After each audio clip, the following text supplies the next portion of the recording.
हे हमारे सर्वशक्तिमान पिता परमेश्वर, हे हमारे उद्धार करता प्रभु यीशु मसीह और हे शांतिदायक पवित्र आत्मा, आज की इस रविवारी आराधना में आपकी उपस्थिति के लिए हम हृदय की गहराइयों से धन्यवाद देते हैं और हृदय की गहराइयों से ही हम आपका अपने मध्य में स्वागत करते हैं।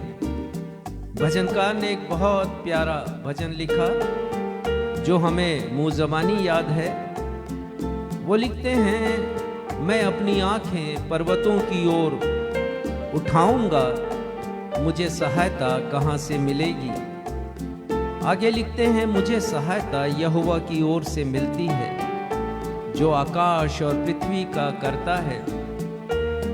हे स्वर्ग में विराजमान, मैं अपनी आंखें तेरी ओर लगाता हूं।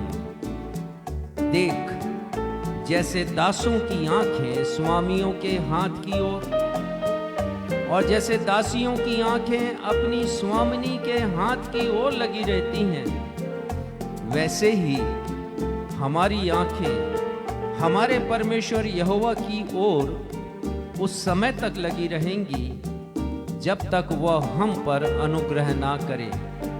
जी हाँ परमेश्वर पिता, होने दीजिए कि हमारी आंखें, हमारी नजरें, हमारी दृष्टि आप पर तब तक लगी रहे लगातार जब तक आपकी कृपा हम पर ना हो, आपकी दया हम पर ना हो। तो आज की इस रविवारी आराधना का प्रारंभ भी हम परमेश्वर से प्रार्थना करके प्रारंभ करें। वर्ष 2026 के प्रथम रविवार की ये आराधना है। परमेश्वर की कृपा के लिए, दया के लिए, उनके अनुग्रह के लिए हम विनती करें और जो हमें मिला है उसके लिए हम धन्यवाद दें। आइए हम सब इस गीत को मिलकर गाएं।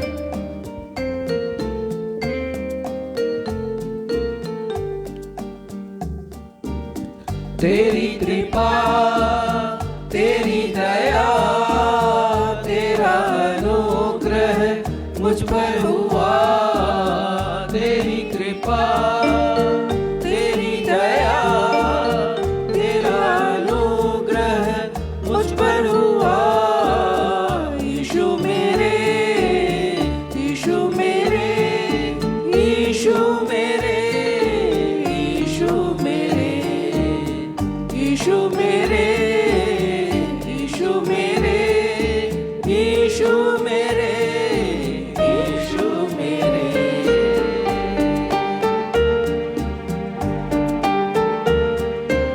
सबसे बड़ी कृपा, सबसे बड़ी दया और सबसे बड़ा अनुग्रह परमेश्वर का हमारे ऊपर यूं हुआ कि परमेश्वर ने हमारे पापों को क्षमा की। जब हम पापों की राह में भटके हुए थे, उन्होंने हमें ढूंढ लिया, खोज लिया और अपनी पनाह में रखा।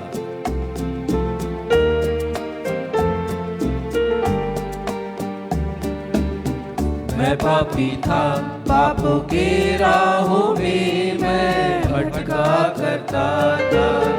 मैंने वही किया मेरे यीशु जो तेरी नजरों में बुरा था। मैं पापी था, पापों के राहों में मैं भटका करता था। मैंने वही किया मेरे यीशु जो तेरी नजरों में बुरा था। तेरी नजर मुझ पर हुई, मुझ पापी को तूने किया क्षमा। तेरी कृपा, तेरी दया, तेरा अनुग्रह मुझ पर हुआ। तेरी कृपा, तेरी दया, तेरा अनुग्रह मुझ पर हुआ।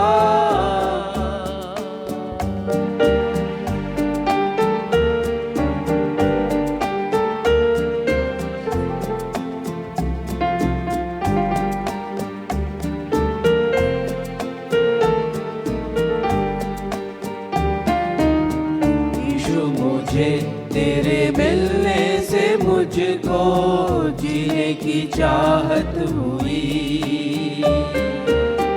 आई खुशियाँ जीवन में मेरे, उम्मीदें फिर जाग उठी।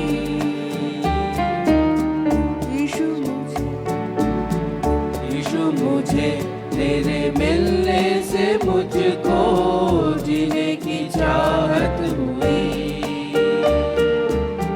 आई खुशियाँ जीवन में मेरे, उम्मीदें फिर जाग उठी। जब से मसीह मुझको मिले, बदल गई मेरी ये जिंदगी। तेरी कृपा, तेरी दया, तेरा अनुग्रह मुझ पर हुआ। तेरी कृपा, तेरी दया, तेरा अनुग्रह मुझ पर हुआ। यीशु मेरे, यीशु मेरे, यीशु मेरे, यीशु मेरे, यीशु मेरे, यीशु मेरे, यीशु मेरे, यीशु मेरे।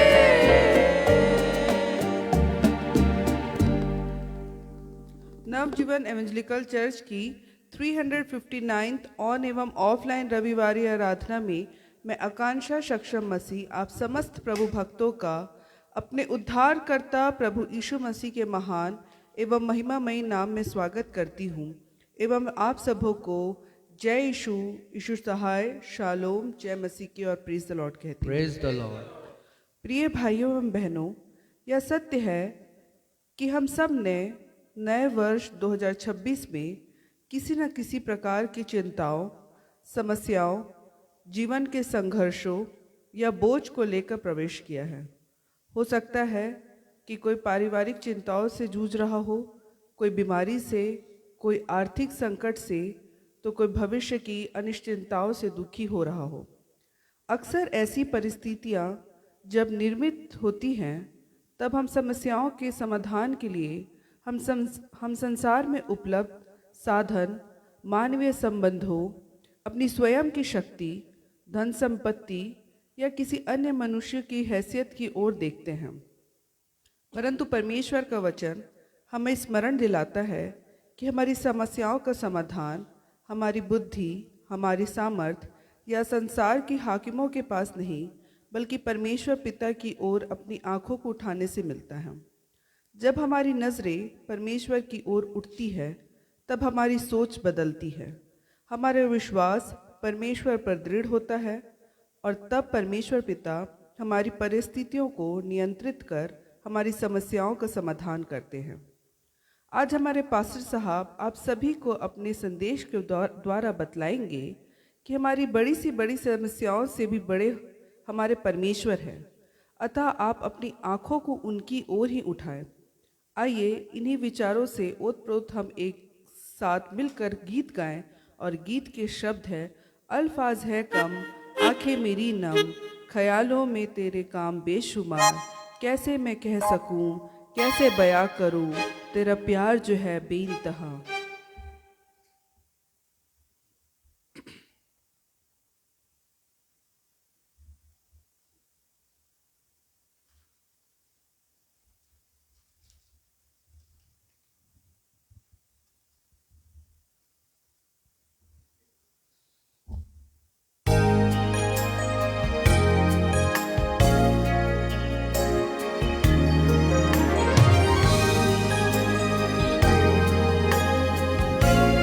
मानवीय भाषा में हमारे पास शब्द नहीं कि हम परमेश्वर की मेहरबानियों का बयान कर सके, उनकी कृपा का, उनकी दया का, उनके अनुग्रह का जो पल प्रतिपल, क्षण प्रतिक्षण वे हम पर बरसाते हैं।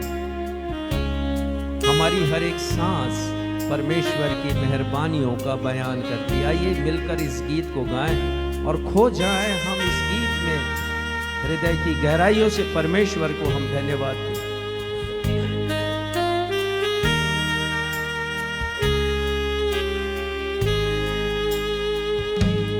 अल्फाज है कम, आंखें मेरी नम, ख्यालों में तेरे काम बेशुमार। कैसे मैं कह सकूं, कैसे बयां करूं, तेरा प्यार जो है बेइंतहा। अल्फाज है कम, आंखें मेरी नम, ख्यालों में तेरे काम बेशुमार। कैसे मैं कह सकूं, कैसे बयां करूं, तेरा प्यार जो है बेइंतहा। मेरी हर सांस तेरे नाम से मसीहा है जुड़ी, मेरी इस जिंदगी की हर खुशी मेहरबानी है तेरी। मेरी हर सांस तेरे नाम से मसीहा है जुड़ी, मेरी इस जिंदगी की हर खुशी मेहरबानी है तेरी, मेहरबानी है तेरी, मेहरबानी है तेरी, मेहरबानी है तेरी।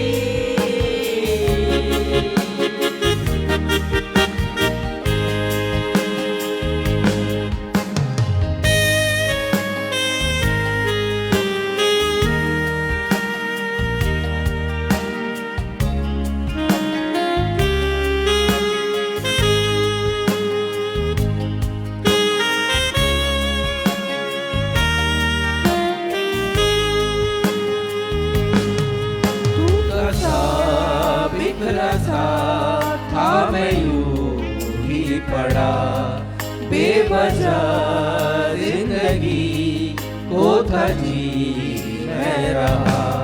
टूटा सा बिखरा सा था मैं यूं ही पड़ा, बेवजह जिंदगी को था जी मैं रहा। करम जो मुझ पर हुआ है, तू मेरे जीने की वजह है। तेरा करम जो मुझ पर हुआ है, तू मेरे जीने की वजह है। हर सांस तेरे नाम से मसीहा है जुड़ी, मेरी इस जिंदगी की हर खुशी मेहरबानी है तेरी। मेरी हर सांस तेरे नाम से मसीहा है जुड़ी, मेरी इस जिंदगी की हर खुशी मेहरबानी है तेरी, मेहरबानी है तेरी, मेहरबानी है तेरी, मेहरबानी है तेरी।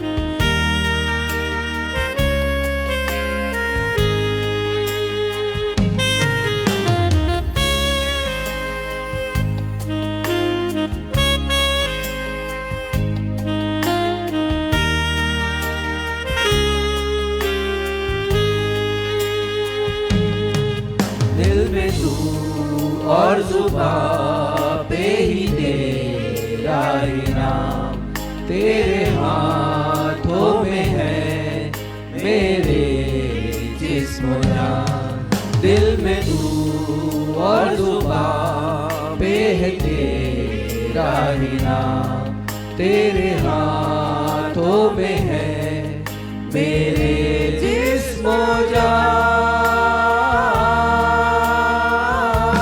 रहमत तेरी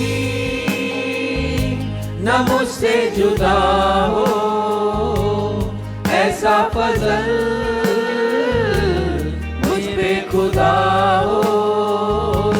रहमत तेरी न मुझसे जुदा हो, ऐसा फजल मुझ पे खुदा हो। मेरी हर सांस तेरे नाम से मसीहा है जुड़ी, मेरी इस जिंदगी की हर खुशी मेहरबानी है तेरी। मेरी हर सांस तेरे नाम से मसीहा है जुड़ी, मेरी इस जिंदगी की हर खुशी मेहरबानी है तेरी, मेहरबानी है तेरी। मेहरबानी है तेरी, मेहरबानी है तेरी, मेहरबानी है तेरी, मेहरबानी है तेरी।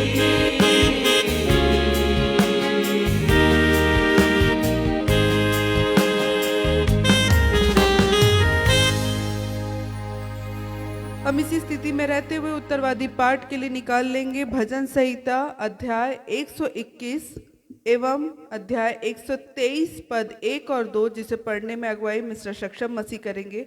भजन संहिता अध्याय 121 एवं अध्याय 123 पद 1 और 2।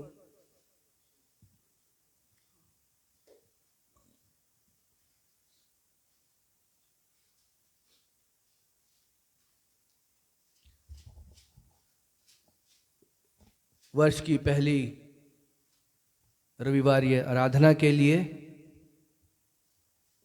हम सब मिलकर के निकाल लें भजन संहिता अध्याय 121, इस पूरे अध्याय को और उसके पश्चात 123 के पहले और दूसरे पद को, जैसा कि हमारा दस्तूर रहा है। इन पैसेजेस को हम उत्तरवादी की रीति से पढ़ लेंगे। भजन संहिता 121 ये पूरा अध्याय और उसके पश्चात 123 का पहला और दूसरा पद। मैं अपनी आंखें पर्वतों की ओर लगाऊंगा, मुझे सहायता कहाँ से मिलेगी। मुझे सहायता यहोवा की ओर से मिलती है, जो आकाश और पृथ्वी का करता है। वह तेरे पांव को टलने न देगा, तेरा रक्षक कभी ना ऊंघेगा। सुन इज़राइल का रक्षक ना ऊँघेगा और ना सोएगा। यहोवा तेरा रक्षक है, यहोवा तेरी दाहिनी ओर तेरी आड़ है। ना तो दिन को धूप से और ना रात को चांदनी से तेरी कुछ हानि होगी। यहोवा सारी विपत्ति से तेरी रक्षा करेगा, वह तेरे प्राण की रक्षा करेगा।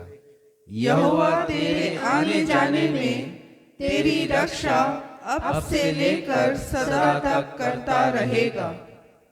हे स्वर्ग में विराजमान, मैं अपनी आंखें तेरी ओर लगाता हूँ। जैसे दासों की आंखें अपने स्वामियों के हाथ की ओर, और जैसे दासियों की आंखें अपनी स्वामी के हाथ की ओर लगी रहती है, वैसे ही हमारी आंखें हमारे परमेश्वर यहोवा की ओर उस समय तक लगी रहेंगी जब तक वह हम पर अनुग्रह न करे। यह सत्य और जीवित परमेश्वर का सत्य और जीवित वचन है। परमेश्वर पिता प्रभु यीशु मसीह पवित्र आत्मा वचन के पढ़े जाने, सुने जाने और समझे जाने पर हम में से हर एक को अपनी बहुतायत की आशीषों से परिपूर्ण करे। हम सब कहे आमीन। आमीन।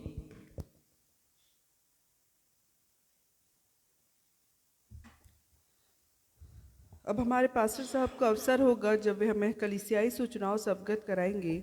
सूचनाओं के पश्चात वे हम सभी के लिए मध्यस्थता की प्रार्थना भी करेंगे। यदि आपके पास कोई प्रार्थना अनुरोध है तो उसे व्हाट्सएप, यूट्यूब, फेसबुक, मैसेंजर के कमेंट बॉक्स पर लिखकर हमें भेज दीजिए, हम आपके लिए प्रार्थना करेंगे।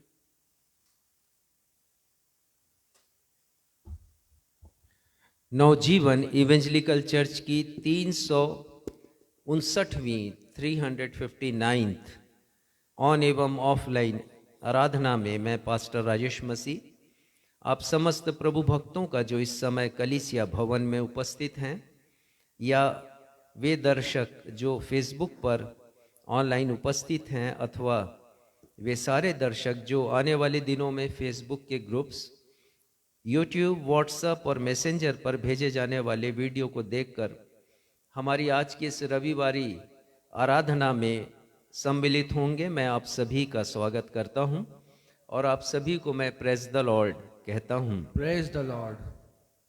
आज वर्ष 2026 के प्रथम रविवार की आराधना है। परमेश्वर पिता को धन्यवाद देते हैं कि उन्होंने ना सिर्फ हमें एक नया दिन दिखाया 1 जनवरी को वर्ष 2026 का, लेकिन हमें अवसर दिया कि प्रथम रविवार की आराधना में भी हम शामिल हों। परमेश्वर की कृपा, दया, अनुग्रह के लिए जैसा गीत हमने गाया जो हम पर हुआ है, हम हृदय से परमेश्वर पिता को धन्यवाद देते हैं। और वचन के इन शब्दों के साथ भी कि जैसे दासों की आंखें अपने स्वामी की ओर, दासियों की आंखें अपने स्वामिनी की ओर तब तक लगी रहती हैं जब तक वह हम पर अनुग्रह ना करे। पिता परमेश्वर इस पूरे वर्ष में हर एक दिन हमारी यही प्रार्थना हो, पिता हम पर अनुग्रह कीजिए, अनुग्रह कीजिए। जैसे दास हैं और दासियां हैं, उनकी निगाहें अपने स्वामी और स्वामिनी की ओर लगी रहती हैं, हमारी भी निगाहें परमेश्वर की ओर लगी रहें। आगामी रविवार 11 जनवरी से हम प्रकाशित वाक्य की किताब के ऊपर अध्ययन करेंगे। हम अभी अध्याय 6 के ऊपर हमने अध्ययन अपना रोका था नवंबर के अंतिम रविवार को, और हम उसमें तब तक 4 मुहरों के खोले जाने का विवरण हम पढ़ चुके हैं, उनका प्रकाशन हम देख चुके हैं। अभी हम देखेंगे मुहरें जो 5वीं, 6वीं और 7वीं खोली जाएंगी तब क्या होता है, क्या क्या घटनाएं इस पृथ्वी पर घटित होंगी। तो मुहरें स्वर्ग में खोली जाएंगी जैसा दर्शन संत यूहन्ना ने देखा है पतमुस टापू में, लेकिन उसका प्रभाव पृथ्वी पर पड़ेगा। तो ये महत्वपूर्ण समय होगा हमारे लिए। एक नहीं अनेक रविवारों में हम अपने इस अध्ययन को जारी रखेंगे। उसके बाद हम देखेंगे 7 कटोरों के बारे में जो उंडेले जाते हैं पृथ्वी के ऊपर, 7 तुरहियों के बारे में अध्ययन करेंगे जो फूंकी जाती हैं। तो आप इन अध्ययनों को बिल्कुल भी मिस नहीं कीजिएगा। ये बहुत दुर्लभ अध्ययन है, अनेक स्थानों पर दिया नहीं जाता। और आप सब जानते हैं कि आजकल तो आशीष की बातें ही कही जाती हैं, चंगाई की बातें कही जाती हैं, धन संपत्ति पाने की बातें कही जाती हैं। तो इस पर प्रचार बहुत कम होता है। आप यदि गंभीर हैं इस विषय पर और उन घटनाओं के बारे में जानना चाहते हैं जो प्रभु यीशु मसीह के आगमन के दूसरे चरण के पहले होने वाली हैं, तो अवश्य इन संदेशों को सुनिएगा। प्रार्थना अनुरोध, मैं आपसे पुनः निवेदन करता हूं कि हमारे जितने भी दर्शक हैं, जिन तक मेरी आवाज़ पहुंचती है, क्योंकि बहुत से दर्शक केवल संदेशों को सुनते हैं, सूचना को नहीं सुनते, पर यह भी बहुत आवश्यक है कि आप सब सूचनाओं को भी सुनें और आपके जो प्रार्थना निवेदन है उसको भेजिए हमारे पास। हम उपलब्ध हैं आपके लिए प्रार्थना करने के लिए। हम अपने समूह में आपकी प्रार्थनाओं को रखेंगे और आपके लिए हम प्रार्थना करेंगे। ये प्रॉमिस हम आप सभी से करते हैं। तो यूट्यूब पर और व्हाट्सएप पर, मैसेंजर में, उसके कमेंट बॉक्स में, फेसबुक के कमेंट बॉक्स में आप अवश्य लिखें अपनी प्रार्थनाओं को। हम आपकी प्रार्थनाओं को स्मरण रखेंगे। परमेश्वर पिता की कृपा, दया, अनुग्रह आपके ऊपर भी होगा। आइए हम सब प्रार्थना में जाएंगे। ये हमारे परमेश्वर पिता हृदय की गहराइयों से धन्यवाद देते हैं आपकी मेहरबानियों के लिए। अल्फाज हैं कम, हमारे पास शब्द नहीं है कि आपकी मेहरबानियों का हम बयान कर सके। हमारी हर एक सांस आपकी मेहरबानी का ही नतीजा है पिता, हम इस बात को कबूल करते हैं। प्रार्थना करते हैं पिता कि जैसे आपने वर्ष 2026 में हमें प्रवेश कराया और आज प्रथम रविवार की आराधना में हम सब सम्मिलित हैं कलीसिया में, और वे सारे लोग जो कि दर्शक हैं और अभी हमारे साथ जुड़े हुए हैं या आने वाले समय में हमारे साथ जुड़ेंगे, हम सभी के लिए प्रार्थना करते हैं पिता। आपकी कृपा, आपकी दया, आपका अनुग्रह सब पर हो, हम सब पर हो पिता। आपने बड़ी दया की हमारे ऊपर, हमारी ज़िंदगी में पिता, कि अपने पास आपने हमें बुलाया। आपकी बुलाहट के लिए धन्यवाद देते हैं, क्योंकि गवाही तो ये है कि हम पापी थे और जब पाप में पड़े हुए ही थे तभी आपने हमें चुन लिया कि हम आपके स्वर्गीय राज्य में प्रवेश करें। होने दीजिए पिता, ये वर्ष 2026 हम सभी के लिए गवाही देने का कारण हो कि आपने हमारे जीवन में क्या क्या बड़े काम किए हैं, हम आपको धन्यवाद दे सकें पिता। और जो उपकार आपने हम पर किए हैं, हमारे पापों को क्षमा किया, हमें अपना संतान बनाया, स्वर्ग के राज्य में प्रवेश कराया, योग्यता दी कि हम पिता परमेश्वर के पास पहुंच सकें। हम प्रार्थना करते हैं पिता कि हम इन आशीषों को कभी ना भूलें, हमेशा याद रखें, दूसरों के साथ बांटे भी अपने अनुभव को, गवाही को, ताकि अन्य लोग भी जान सकें परमेश्वर पिता के महान प्रेम के बारे में, जिसे वजह से प्रभु यीशु मसीह इस दुनिया में आए पापियों को बचाने के लिए। और पिता हमारे प्रयास से, इस प्रयास से अनेक लोग प्रभु यीशु मसीह के पास आ सकें। ये वर्ष 2026 हम सभी के लिए गवाही का कारण हो सके। प्रार्थना करते हैं पिता अपने प्रत्येक दर्शकों के लिए जो बड़ी संख्या में प्रति सप्ताह हमारे साथ जुड़ते हैं पिता, उन हर एक लोगों के लिए जो लाइक करते हैं, कमेंट्स लिखते हैं, और उनके लिए भी जो लाइक नहीं कर पाते, कमेंट्स नहीं लिख पाते, उनके लिए भी, सभी के लिए हम प्रार्थना करते हैं पिता कि हम आपके उपकारों को भूले नहीं, आपकी मेहरबानियों को भूले नहीं पिता। हम कृतज्ञ बने, कभी भी कृतज्ञता का भाव हमारे हृदय में जागृत ना हो सके, ये प्रार्थना है। हर एक दर्शक के लिए प्रार्थना करते हैं, उनके परिवार के लिए प्रार्थना करते हैं, उनके बाल बच्चों के लिए प्रार्थना करते हैं। हर एक की ज़रूरतें आपके द्वारा पूरी होती हैं। प्रार्थना करते हैं पिता और भी जो आवश्यकताएं हैं वो पूरी हों, और यही विनती है कि हम अपनी आँखों को आपकी तरफ लगाएं। हमें सहायता केवल आपसे मिल सकती है, इस संसार से नहीं। इस संसार में धोखा है, छल है, इस संसार में निराशा है। आपके ही पास आशा है, आपके ही पास समाधान है। तो हम अपनी चिंताओं को, समस्याओं को, परेशानियों को के समाधान के लिए केवल आपको देखें। हम में से हर एक कोई जो इस वचन को सुनता है आज इस बात को जान ले और हमेशा हृदय में याद रखे, ये समाधान आपके पास है। जैसे दाऊद को मिला समाधान, वैसे ही पिता हमें भी मिलेगा। आगे की आराधना को आपके सामर्थी हाथों में सौंपते हुए अपनी इस प्रार्थना को आपके बेटे हमारे उद्धारकर्ता प्रभु यीशु मसीह के महिमामयी सामर्थी अद्वितीय नाम में मांग लेते हैं। हम सब कहें आमीन। आमीन। प्रभु की प्रार्थना भी मिलकर करेंगे। हे हमारे पिता, आप जो स्वर्ग में हैं, आपका नाम पवित्र माना जाए, आपका राज्य आए, आपकी इच्छा जैसे स्वर्ग में पूरी होती है वैसे इस पृथ्वी पर भी पूरी हो। हमारे दिन भर की रोटी आज हमें दीजिए, और जैसे हमने अपने अपराधियों को क्षमा किया है वैसे हमारे अपराधों को क्षमा कीजिए। हमें परीक्षा में नहीं लाइए बल्कि बुराई से बचाइए, क्योंकि राज्य, पराक्रम और महिमा सदा आपके हैं। आमीन।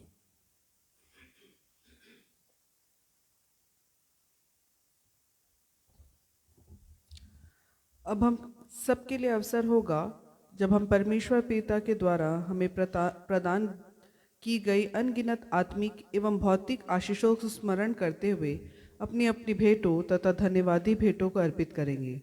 यदि हमारे ऑनलाइन दर्शक भी अपने भेंटों को हमारी कलीसिया के द्वारा किए जा रहे सेवा के कार्यों, कलीसिया भवन के निर्माण या सुसमाचार की महिमा के लिए देना चाहते हैं तो उनका स्वागत है। वे कृपया हमारे पास्टर साहब से बात कर सकते हैं।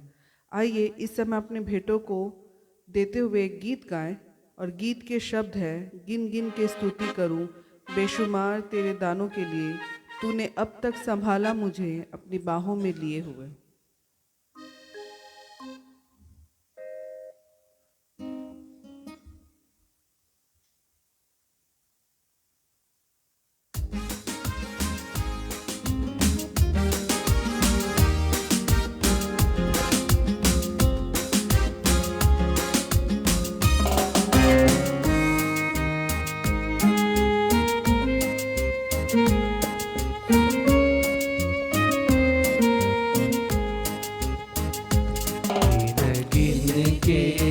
स्तुति करूं बेशुमार तेरे दानों के लिए, तूने अब तक संभाला मुझे अपनी बाहों में लिए हुए, तूने अब तक संभाला मुझे अपनी बाहों में लिए हुए।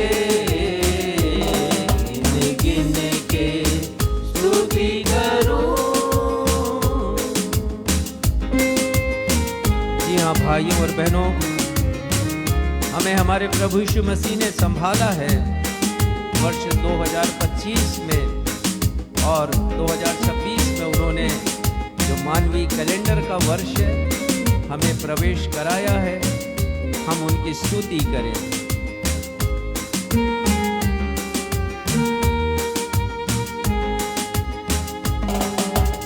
आंधियां बन के आए जिंदगी के फिकर, आंधियां बन के आए जिंदगी के फिकर, कौन है तेरा खेवनहारा, है भरोसा तेरा किधर, कौन है तेरा खेवनहारा, है भरोसा तेरा किधर। गिन गिन के स्तुति करूं बेशुमार तेरे दानों के लिए, तूने अब तक संभाला मुझे अपनी बाहों में लिए हुए, तूने अब तक संभाला मुझे अपनी बाहों में लिए हुए। गिन गिन के स्तुति करूं।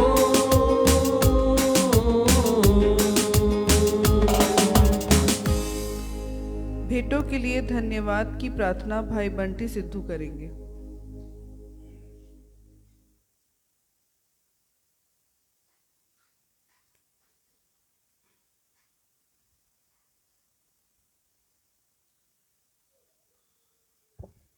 आप सबको जय मसीह की। जय मसीह की। आइए प्रार्थना करते हैं। धन्यवाद करते हैं आकाश और पृथ्वी के मालिक, सेनाओं के यहोवा, हम आपका शुक्रिया करते हैं कि आज हम जिंदों की ज़मीन पे जिंदा हैं प्रभु। इस 2026 के प्रथम संडे में पिता परमेश्वर विश्राम दिन में हम सभी आपके भवन में पाए जाते हैं प्रभु। हम आपका धन्यवाद करते हैं पिता परमेश्वर। हालेलुया पिता परमेश्वर, पिछले समय से लेके आज तक आपने हमको संभाला। जब जब पिता परमेश्वर जिस जिस वस्तु की ज़रूरत पड़ी पिता परमेश्वर, आपने समय समय में पिता आसमानी बाप आपने उन ज़रूरतों को पिता अपने ख़जाने से हमारे लिए पूरा किया। उसके लिए हम आपका धन्यवाद करते हैं प्रभु। हम आपका शुक्रिया करते हैं पिता। सचमुच पिता, जिस तरह से भजन गाया गया, गिन गिन के स्तुति करूं, हम स्मरण करते हैं पिता उन आशीषों के लिए जो आपने हमारे जीवन में की हैं प्रभु। हम आपका धन्यवाद करते हैं पिता। ये भेंटें पिता आज आपको पिता चढ़ाई गई हैं पिता परमेश्वर, आपको दी गई हैं पिता, आपको ग्रहण योग्य हो पिता। खुदा बाप, इन भेंटों के द्वारा पिता परमेश्वर, हालेलुया प्रभु जी, जिस प्रकार आपके खादिम पिता सेवकाई में पिता इन भेंटों को इस्तेमाल करते हैं ज़रूरतमंदों के लिए, उसके लिए पिता परमेश्वर हम आपका धन्यवाद करते हैं पिता परमेश्वर। आपकी दया तेरे खादिम उनके परिवार पे हमेशा बनी रहे प्रभु जी। आने वाले समय पिता इस सेवकाई को बहुतायत से बढ़ाइएगा पिता, लाखों तक पिता उनके द्वारा तेरे कलाम को पहुंचाइएगा प्रभु। हम आपका धन्यवाद करते हैं। हम विश्वास करते हैं पिता परमेश्वर, जो अब तक नहीं हुआ पिता आगे आप करने जा रहे हैं पिता, इस बात के लिए धन्यवाद करते हैं। आगे के समय को आपके हवाले करते हुए इस प्रार्थना को यीशु मसीह के नाम से मांगते सुने और कबूल करें, आमीन।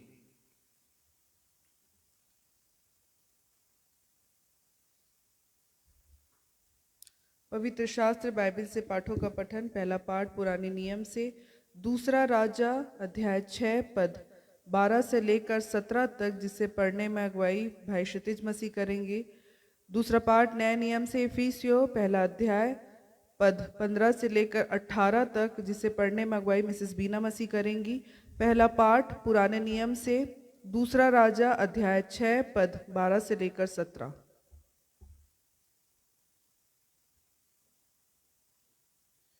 आज की आराधना में लिया गया पहला पाठ जो पुराने नियम से है, राजाओं की पुस्तक से दूसरा राजा अध्याय 6 पद 12 से 17, और वचन में यहाँ यूँ लिखा है, एलीशा जो इस्राएल में भविष्यवक्ता है, वह इस्राएल के राजा को वे बातें भी बताया करता है जो तू शयन की कोठरी में बोलता है। राजा ने कहा, जाकर देखो कि वह कहाँ है, तब मैं भेजकर उसे पकड़वा मंगाऊंगा। उसको यह समाचार मिला वह दोतान में है। तब उसने वहाँ घोड़ों और रथों समेत एक भारी दल भेजा और उन्होंने रात को आकर नगर को घेर लिया। भोर को परमेश्वर के भक्त का टहलुआ उठा और निकलकर क्या देखता है कि घोड़ों और रथों समेत एक दल नगर को घेरे हुए पड़ा है। तब उसके सेवक ने उससे कहा, हाय मेरे स्वामी, हम क्या करें? उसने कहा, मत डर, क्योंकि जो हमारी ओर है वह उनसे अधिक है जो उनकी ओर है। तब एलीशा ने यह प्रार्थना की, हे यहोवा, इसकी आंखें खोल दे कि यह देख सके। तब यहोवा ने सेवक की आंखें खोल दी, और जब वह देख सका तब क्या देखा कि एलीशा के चारों ओर का पहाड़ अग्निमय घोड़ों और रथों से भरा हुआ है। यह हमारे जीवित परमेश्वर पिता का जीवित वचन है। परमेश्वर पिता इसके पढ़े सुने और समझे जाने में हम में से हर एक की अगुवाई करे। हम सब कहें आमीन, आमीन।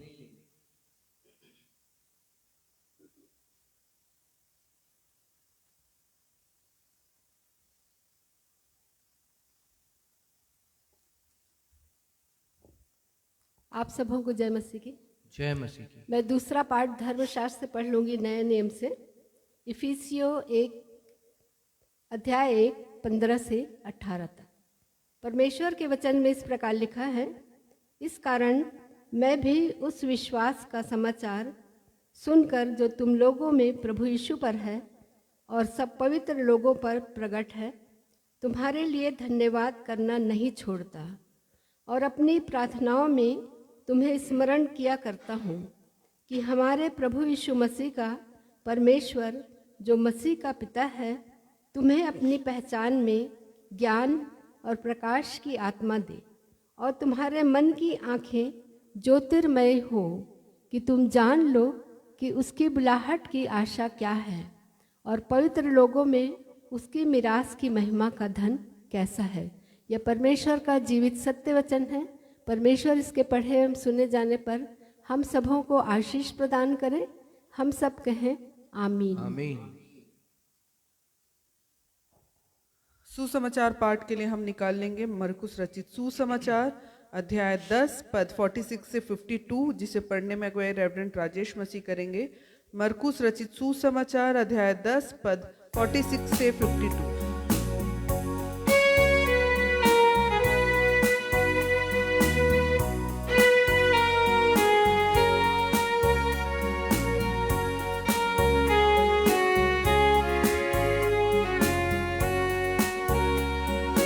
आज का सुसमाचार का पाठ मरकुस रचित सुसमाचार उसका अध्याय 10 पद संख्या 46 से लेकर 52 तक। और यहाँ इस प्रकार लिखा है, और वे यरीहो में आए, और जब यीशु और उसके चेले और एक बड़ी भीड़ यरीहो से निकलती थी, तो तिमाई का पुत्र बरतिमाई, एक अंधा भिखारी, सड़क के किनारे बैठा था। वह यह सुनकर कि यीशु नासरी है, पुकार पुकार कर कहने लगा कि हे दाऊद की संतान, यीशु मुझ पर दया कर। बहुतों ने उसे डांटा कि चुप रहे, पर वह और भी पुकारने लगा कि हे दाऊद की संतान, मुझ पर दया कर। तब यीशु ने ठहर कर कहा, उसे बुलाओ। और लोगों ने उस अंधे को बुलाकर उससे कहा, ढाढ़स बांध, उठ, वह तुझे बुलाता है। वह अपना कपड़ा फेंक कर शीघ्र उठा और यीशु के पास आया। इस पर यीशु ने उससे कहा, तू क्या चाहता है कि मैं तेरे लिए करूं? अंधे ने उससे कहा, हे रब्बी, यह है कि मैं देखने लगूं। यीशु ने उससे कहा, चला जा, तेरे विश्वास ने तुझे चंगा कर दिया है। और वह तुरंत देखने लगा और मार्ग में यीशु के पीछे हो लिया। ये प्रभु यीशु ख्रिस्ट का सुसमाचार है। हे प्रभु यीशु ख्रिस्ट, आपके नाम की महिमा हो। हम सब कहें आमीन। आमीन।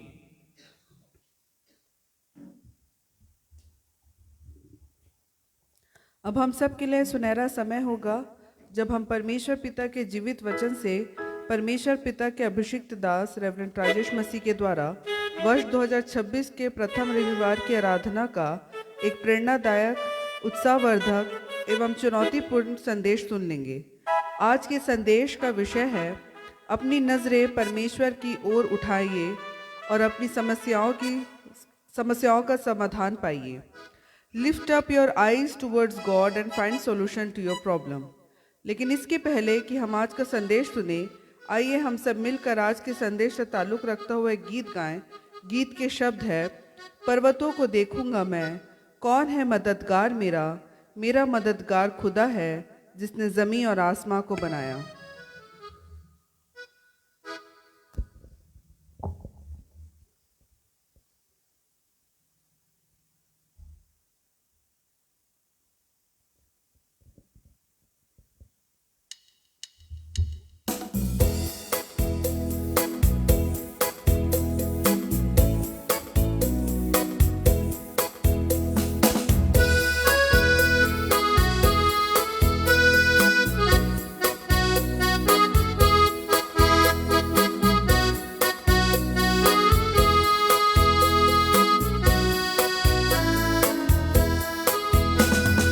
पर्वतों को देखूंगा मैं,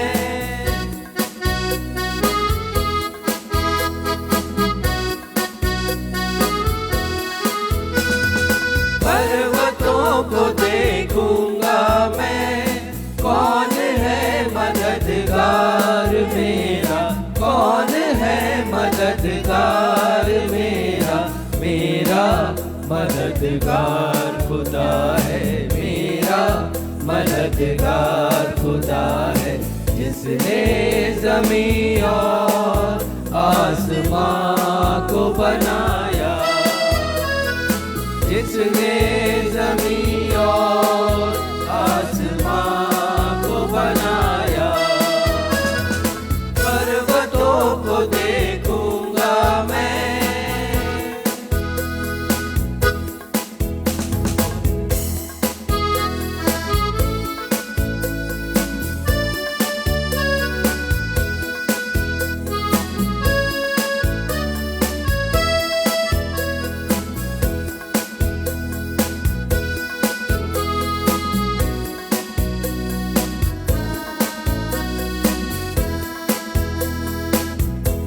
वो तेरे पाँव को फिसलने नहीं देगा,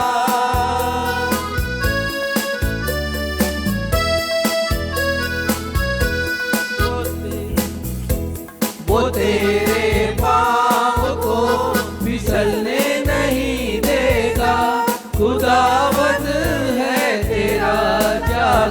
हुआ तुझे तन्हा न छोड़ेगा। खुदावंद है तेरा जागा हुआ तुझे तन्हा न छोड़ेगा। मेरा निगहबा खुदा है, मेरा निगहबा खुदा है, जिसने जमीन और आसमां को बनाया, जिसने जमीन और आसमां को बनाया। पर्वतों को देखूंगा मैं,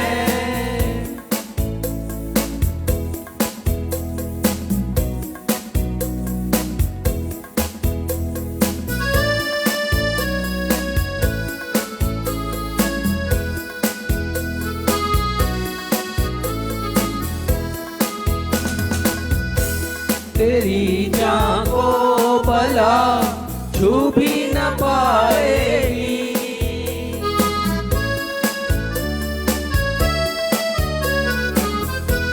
तेरी जान को भला छू भी न पाएगी। न गर्मी चांद और सूरज की कभी तुझको जलाएगी। न गर्मी चांद और सूरज की कभी तुझको जलाएगी। मेरा साहिबा खुदा है, मेरा साहिबा खुदा है, जिसने जमीन और आसमां को बनाया, जिसने जमीन और आसमां को बनाया। पर्वतों को देखूंगा मैं,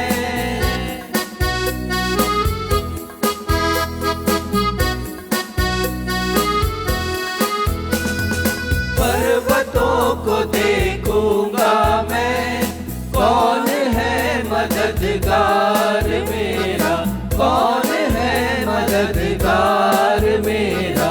मेरा मददगार खुदा है, मेरा मददगार खुदा है, जिसने जमीन और आसमां को बनाया, जिसने जमीन और आसमां को बनाया, जिसने जमीन और आसमां को बनाया।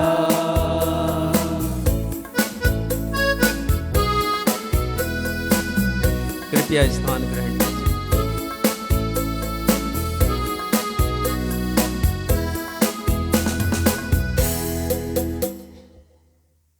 आज का विषय जिसके ऊपर हम मनन करेंगे वो विषय है, अपनी नजरों को परमेश्वर की ओर उठाइए और अपनी समस्याओं का समाधान पाइए।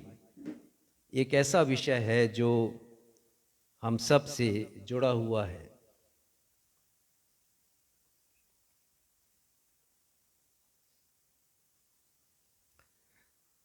ये एक ऐसा विषय है जो हम सब की जिंदगी से जुड़ा हुआ है। फिर से बता दूं, अपनी नजरों को परमेश्वर की ओर उठाइए और अपनी समस्याओं का समाधान पाइए। Lift up your eyes toward God, find the solution to your problems.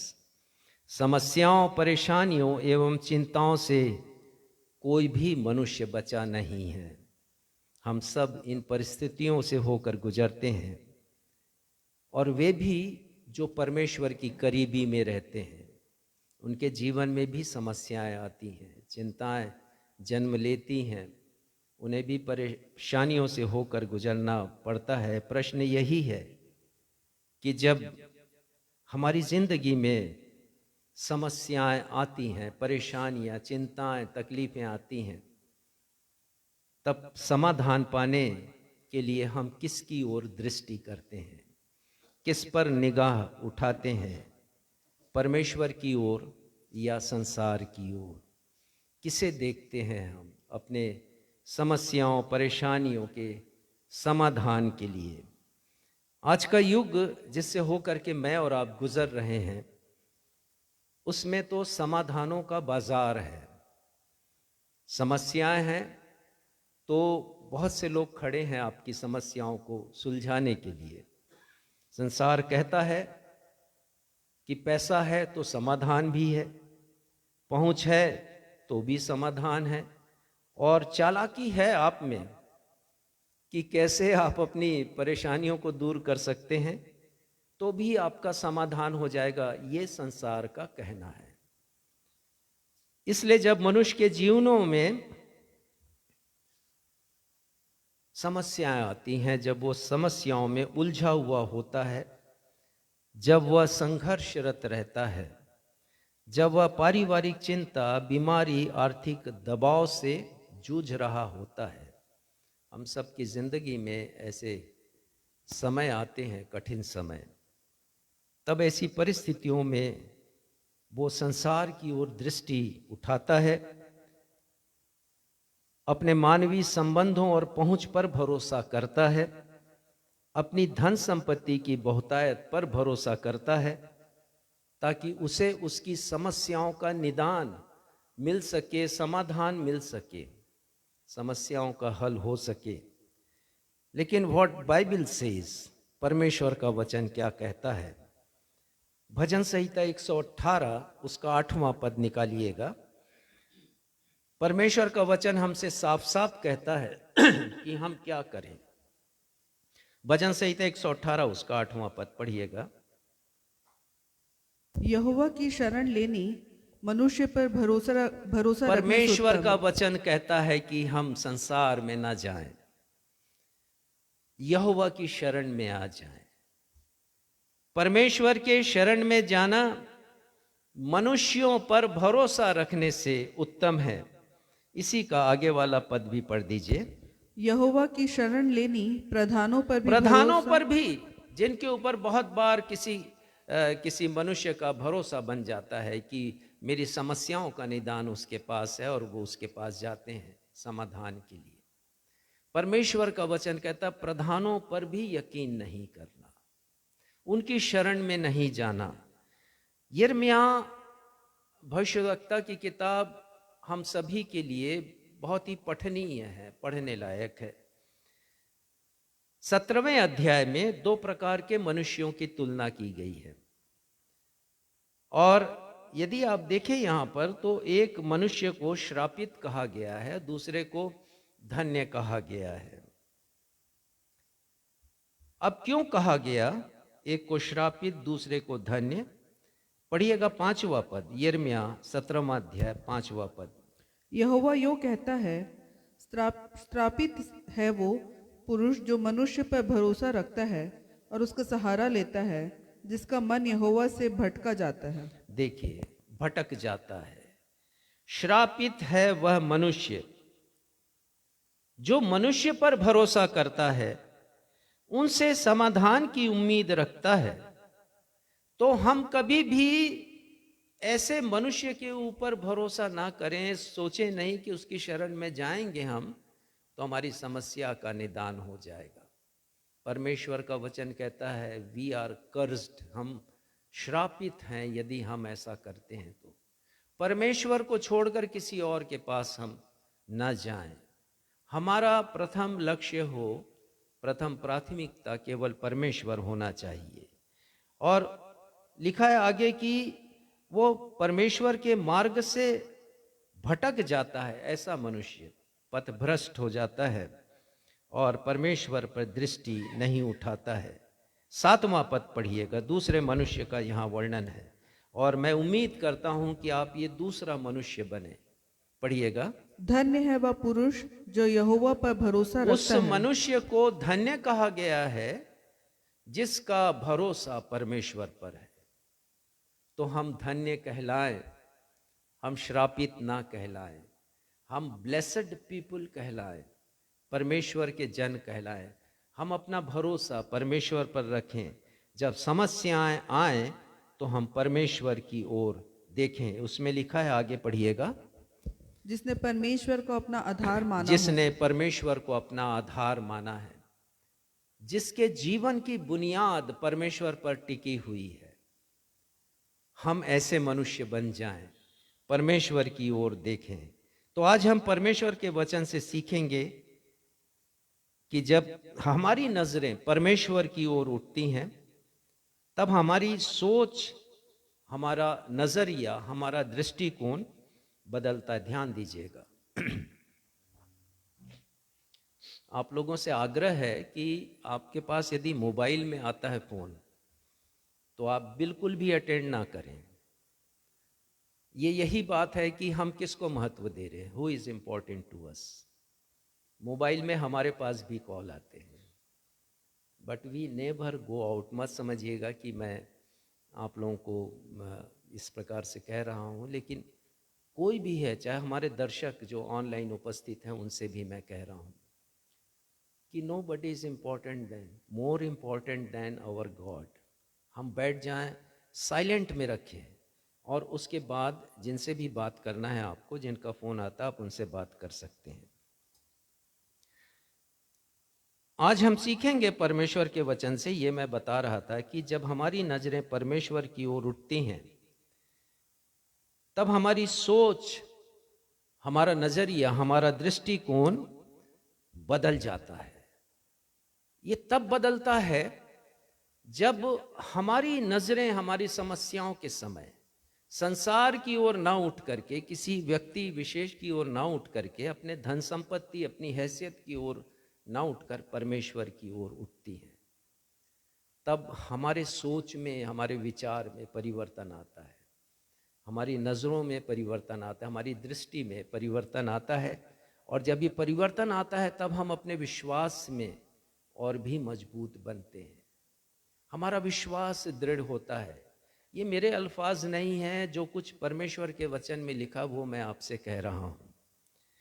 और उसके बाद जो हमारी परिस्थितियाँ, बिगड़ी परिस्थितियाँ हैं, उस पर परमेश्वर का नियंत्रण होता है, कंट्रोल होता है।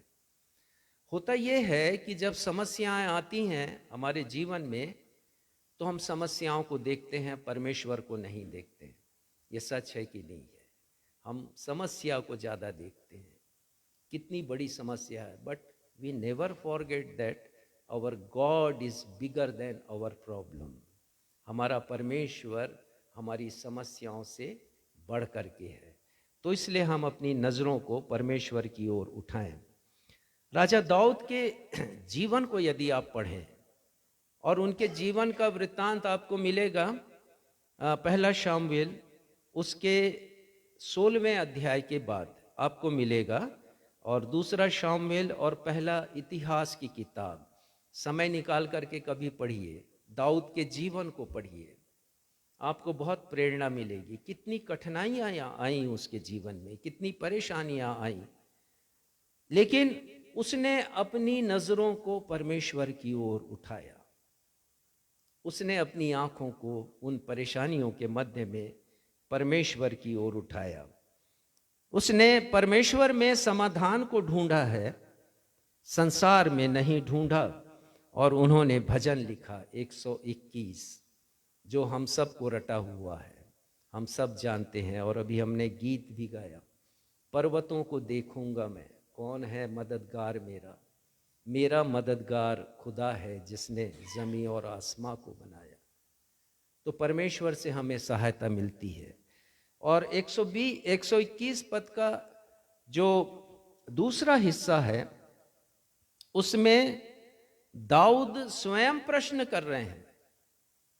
प्रश्नकर्ता भी वो हैं और उत्तर देने वाले भी वही हैं। पढ़िएगा जरा 121 का दूसरा भाग। मुझे सहायता कहाँ से मिलेगी?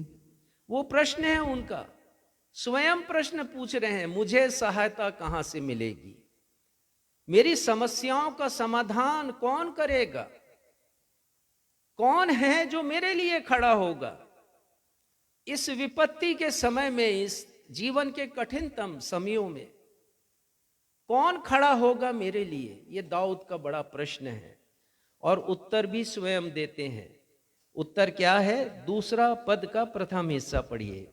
मुझे सहायता यहोवा की ओर से मिलती वो है। कहते हैं मुझे सहायता यहोवा की ओर से मिलती है।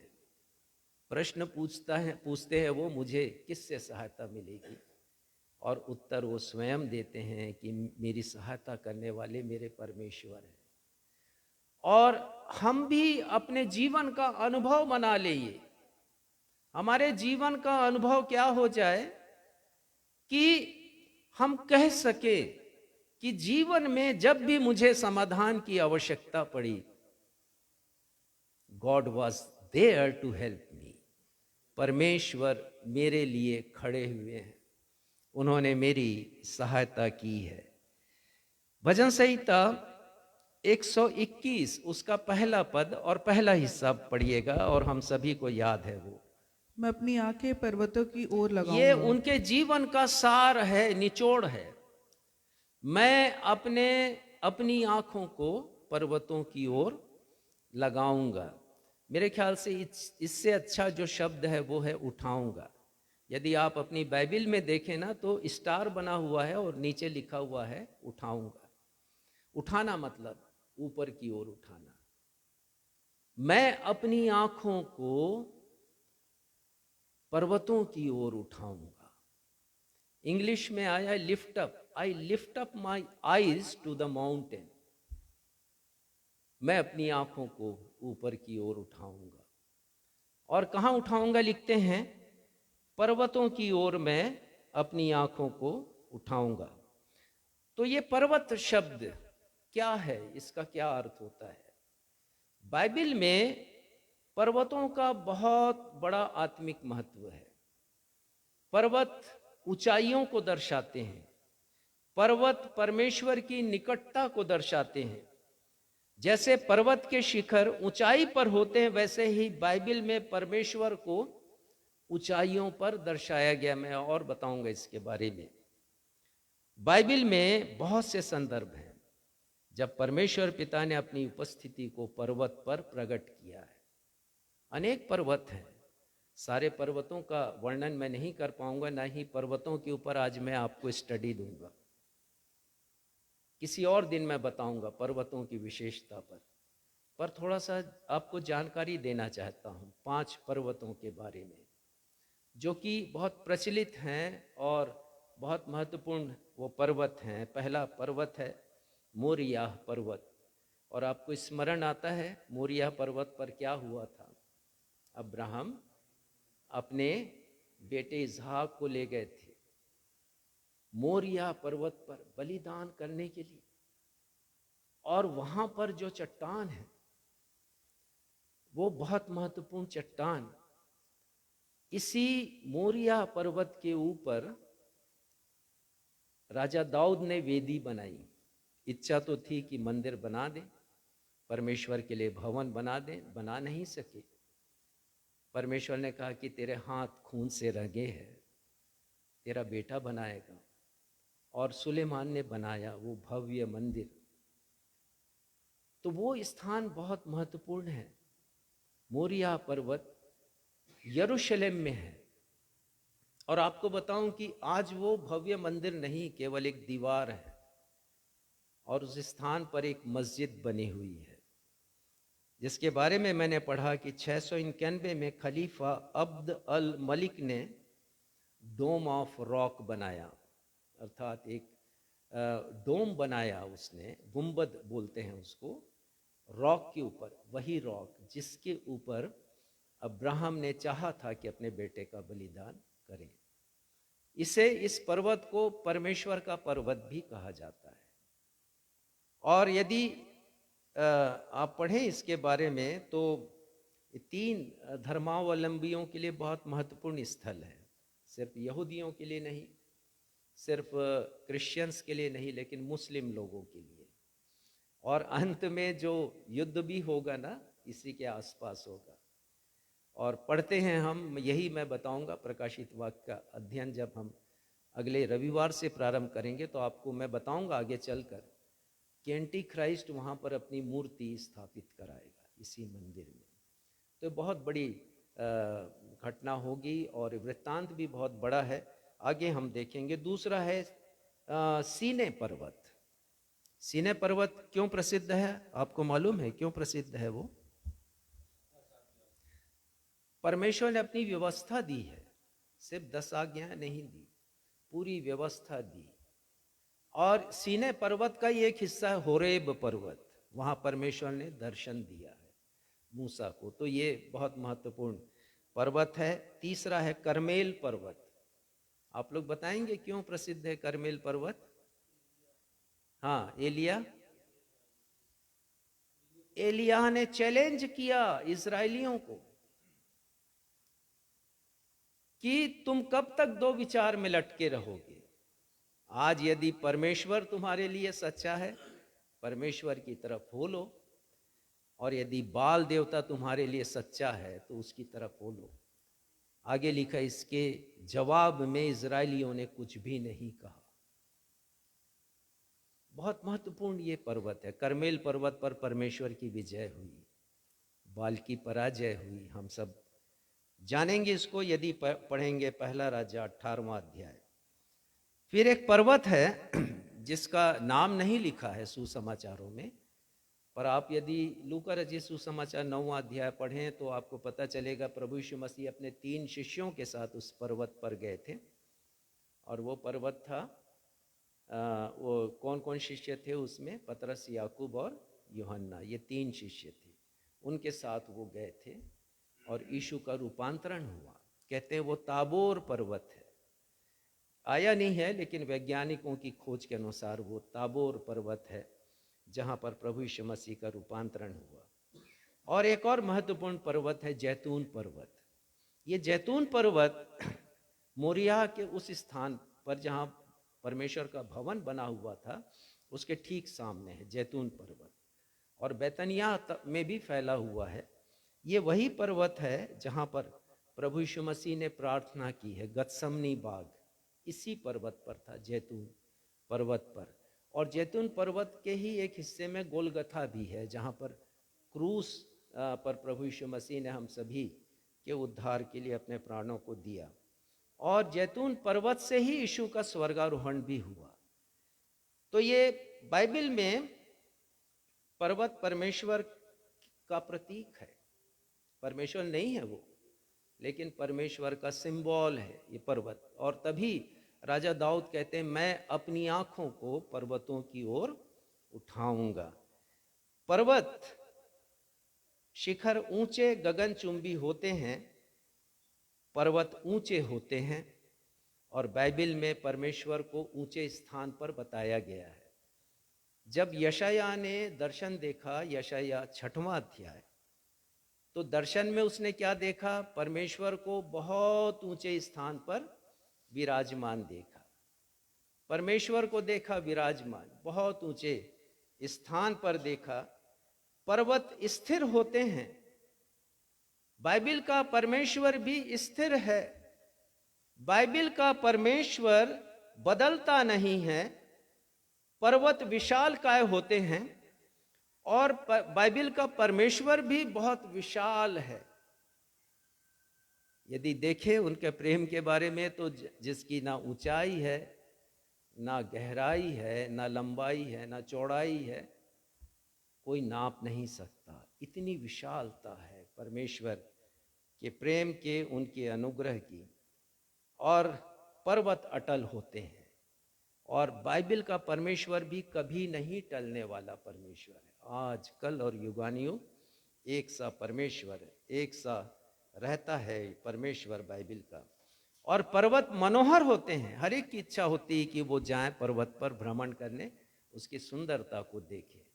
और वैसे ही बाइबल का परमेश्वर है जिसके बारे में दाऊद राजा लिखते हैं कि एक वर मैंने परमेश्वर से मांगा, एक वरदान मांगा है कि जीवन भर उसके भवन में रहने पाऊं, ताकि उसकी मनोहरता पर मैं दृष्टि लगाए रखूं।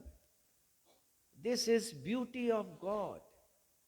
तो पर्वत प्रतीक है, और पर्वत शांति का प्रतीक होते हैं। बहुत बार लोग क्या कहते हैं कि हम दुनिया की झंझटों से इतने परेशान हो गए कि हम पर्वत पर जाना चाहते हैं, कुछ समय बिताना चाहते हैं, शांति पाना चाहते हैं। और बाइबल का परमेश्वर भी शांति का प्रतीक है। ये सब गुण परमेश्वर के एट्रीब्यूट्स हैं। एट्रीब्यूट्स यानी वो चारित्रिक गुण जो परमेश्वर के हैं, चरित्र में है ये गुण। इसलिए राजा दाऊद ने भजन संहिता 121 में लिखा, मैं अपनी आंखों को पर्वतों की ओर उठाऊंगा। राजा दाऊद यहां पर शारीरिक आंखों से किसी भौतिक पर्वत की बात नहीं लिख रहे हैं कि कोई पर्वत है, फिजिकल पर्वत है और मैं उसे देख रहा हूं, नहीं। यहां पर उनका आशय है, मैं अपनी आत्मिक आंखों को परमेश्वर की ओर लगाऊंगा, है ना। पर्वत यानी परमेश्वर, मैंने बताया प्रतीक है। मैं अपनी आत्मिक दृष्टि को से परमेश्वर को निहारूंगा, परमेश्वर को मैं देखूंगा। और ऐसा प्रतीत होता है मुझे कि वो कहना चाह रहे हैं कि सांसारिक बातों से परे हटकर, जमीनी बातों को छोड़कर मैं आसमानी बातों की ओर ध्यान केंद्रित करूंगा। बाइबल में पर्वत यदि परमेश्वर पिता की ऊंचाइयों का प्रतीक है, देखिए साफ साफ हमें विभेद करना है। पर्वत यदि परमेश्वर पिता की ऊंचाइयों का प्रतीक है, तो जमीन या नीचाई या निम्नतम स्थान है या सतही क्षेत्र है, वो संसार का प्रतीक है। और संसार शैतान का प्रतीक है। एक पद निकालिएगा, याकूब 3:15। याकूब 3:15। संसार शैतान का प्रतीक है। यह ज्ञान वह नहीं जो ऊपर से उतरता है, वरन सांसारिक और शारीरिक और शैतानी है। देखिए, ये संसार का जो ज्ञान है वो शैतानी ज्ञान है। याद कीजिए कि वो लूसीफर था जो अपने विद्रोह के कारण परमेश्वर के द्वारा नीचे गिराया गया, तो वो नीचे है। हम नीचे की बातों पर मन ना लगाए। यहां पर याकूब कह रहे हैं 3 अध्याय के 17वें पद में, यह वह ज्ञान नहीं, कौन सा पद है, 15वां पद, यह वह ज्ञान नहीं जो ऊपर से उतरता, वरन सांसारिक ज्ञान है, वर्ल्डली नॉलेज। हम उसके ऊपर डिपेंड ना है, ये शारीरिक और शैतानी है, हम इसके ऊपर आश्रित नहीं हो। परमेश्वर का वचन हमें सावधान करता है। इसी में से एक पद निकालिए, याकूब 1 अध्याय 16वां पद। याकूब 1 अध्याय 16वां पद। हे मेरे प्रिय भाइयों, धोखा न खाओ। वो साफ साफ कहते हैं कि हमें धोखा नहीं खाना है। क्यों नहीं खाना है? 17वें पद में वो इसका खुलासा कर रहे हैं कि हमें धोखा नहीं खाना है, हमें अलगाव करना सीखना है। What is worldly and what is godly. कौन सी बातें सांसारिक हैं, कौन सी बातें ईश्वरीय बातें हैं, कौन सी बातें संसार की शिक्षा से हैं और कौन सी बातें बाइबल की शिक्षा से हैं। हमें धोखा नहीं खाना है। इसीलिए बार बार मैं ये कह रहा हूं कि अपनी समाधान के लिए हम परमेश्वर की ओर देखें, परमेश्वर को देखें, संसार की ओर नहीं देखें। 17वां पद पढ़िएगा इसी का। क्योंकि हर एक अच्छा वरदान और हर एक उत्तम दान ऊपर ही से है। ऊपर ही से है। हर एक अच्छी बातें, हर एक अच्छी सलाह, हर एक अच्छा समाधान परमेश्वर के द्वारा है, परमेश्वर का वचन कहता है। अब आप 17वां पद पढ़िएगा 3 अध्याय का, याकूब का ही 3 अध्याय 17वां पद पढ़िएगा। पर जो ज्ञान ऊपर से आता है, देखिए, एक ज्ञान के बारे में उन्होंने बता दिया कि वो सांसारिक है और वो शारीरिक है और वो शैतानी है, लेकिन वो कंपेयर कर रहे हैं दूसरे ज्ञान के बारे में। 17वां पद पढ़िएगा फिर पर से। जो ज्ञान ऊपर से आता है, ऊपर से अर्थात परमेश्वर से जो ज्ञान हमें मिलता है, उसके बाद 8 गुणों का वर्णन है। क्या क्या बातें जो गुण की हैं परमेश्वर पिता वो हमें देते हैं। एक बार पढ़ लीजिए, पर ध्यान दीजिएगा कि वो परमेश्वर की ओर से वो ज्ञान हमें मिलता है और वरदान मिलते हैं। पढ़िएगा। वह पहले तो पवित्र होता है, फिर मिलनसार, कोमल और मृदु भाव, और दया और अच्छे फलों से लदा हुआ और पक्षपात और कपट रहित होता है। इतने गुण हैं, 8 गुण उसमें, जो परमेश्वर से हमें प्राप्त होते हैं। कब प्राप्त होते हैं बताइए? कब मिलते हैं हमें? जब हम अपनी आँखों को परमेश्वर की ओर लगाते हैं, तब परमेश्वर हमें देते हैं। तो बाइबल में 2 विचारधारा है, जैसे मैंने बताया, एक सांसारिक है, वर्ल्डली है, और दूसरा स्वर्गीय है, बिब्लिकल है, गॉडली है। तो इसका खुलासा पहला यूहन्ना में संत यूहन्ना ने किया, 2 अध्याय और उसका 16वां पद। पहला यूहन्ना 2 अध्याय उसका 16वां पद पढ़िएगा। क्योंकि जो कुछ संसार में है, साफ साफ बता रहा है संसार के बारे में, जो कुछ संसार में है, पढ़िए। अर्थात क्योंकि जो कुछ संसार में है अर्थात शरीर की अभिलाषा और आंखों की अभिलाषा और जीविका का घमंड, वह पिता की ओर से नहीं परंतु संसार ही की देखिए, ओर से है। यहाँ पर जो बातें वो लिख रहे हैं, संसार की ओर से हमारी समाधान का 100% जवाब नहीं मिलेगा, क्योंकि अभिलाषाएं हैं कहीं ना कहीं पर पथभ्रष्ट करने वाली। और वो आगे लिखते हैं 15वां, इसी के आगे पढ़िएगा, इसी के आगे वाला पद 17, दोनों मिटते जाते हैं, संसार की अभिलाषाएं, और ये संसार भी नाशमान है। समाधान कहाँ होगा? हमारे प्रश्नों का, समस्याओं का समाधान कहाँ होगा? जो खुद मिट रहा है। और आगे लिखा, जो परमेश्वर की इच्छा पर चलता है वह सदैव बना रहेगा। तो समाधान परमेश्वर के पास है। संसार में हमें क्यों नहीं जवाब मिलता है? क्यों नहीं मिल रहा है जवाब? समाधान क्यों नहीं है? जो मैं कह रहा हूं ये मत सोचिएगा कि समाधान है ही नहीं, समाधान है, लेकिन पूर्ण समाधान नहीं। हमेशा समाधान के भीतर भी एक समस्या होगी। पढ़िएगा इसी का 5वां अध्याय 19वां पद, पहला यूहन्ना 5 अध्याय 19वां पद। मैं आपको बता रहा हूं कि क्यों समाधान नहीं है। पढ़िएगा 19वां पद। हम जानते हैं कि, बस हम जानते हैं कि, बोलिए, हम परमेश्वर से, हम जानते हैं कि हम परमेश्वर से हैं। आप जानते हैं इस बात को? जानते? Is this your personal experience? Do you belong to God? हम किसको बिलोंग करते हैं? हम संसार को बिलोंग करते हैं कि हम परमेश्वर को बिलोंग करते हैं? हम किससे हैं? वो तो पूछ रहे हैं तुम जानते हो, तो हमें ये जानने की जरूरत है। और आगे पढ़िएगा। और सारा संसार उस दुष्ट के वश में पड़ा सारा हुआ है। संसार उस दुष्ट के वश में है। कौन से दुष्ट के वश में? शैतान के वश में है।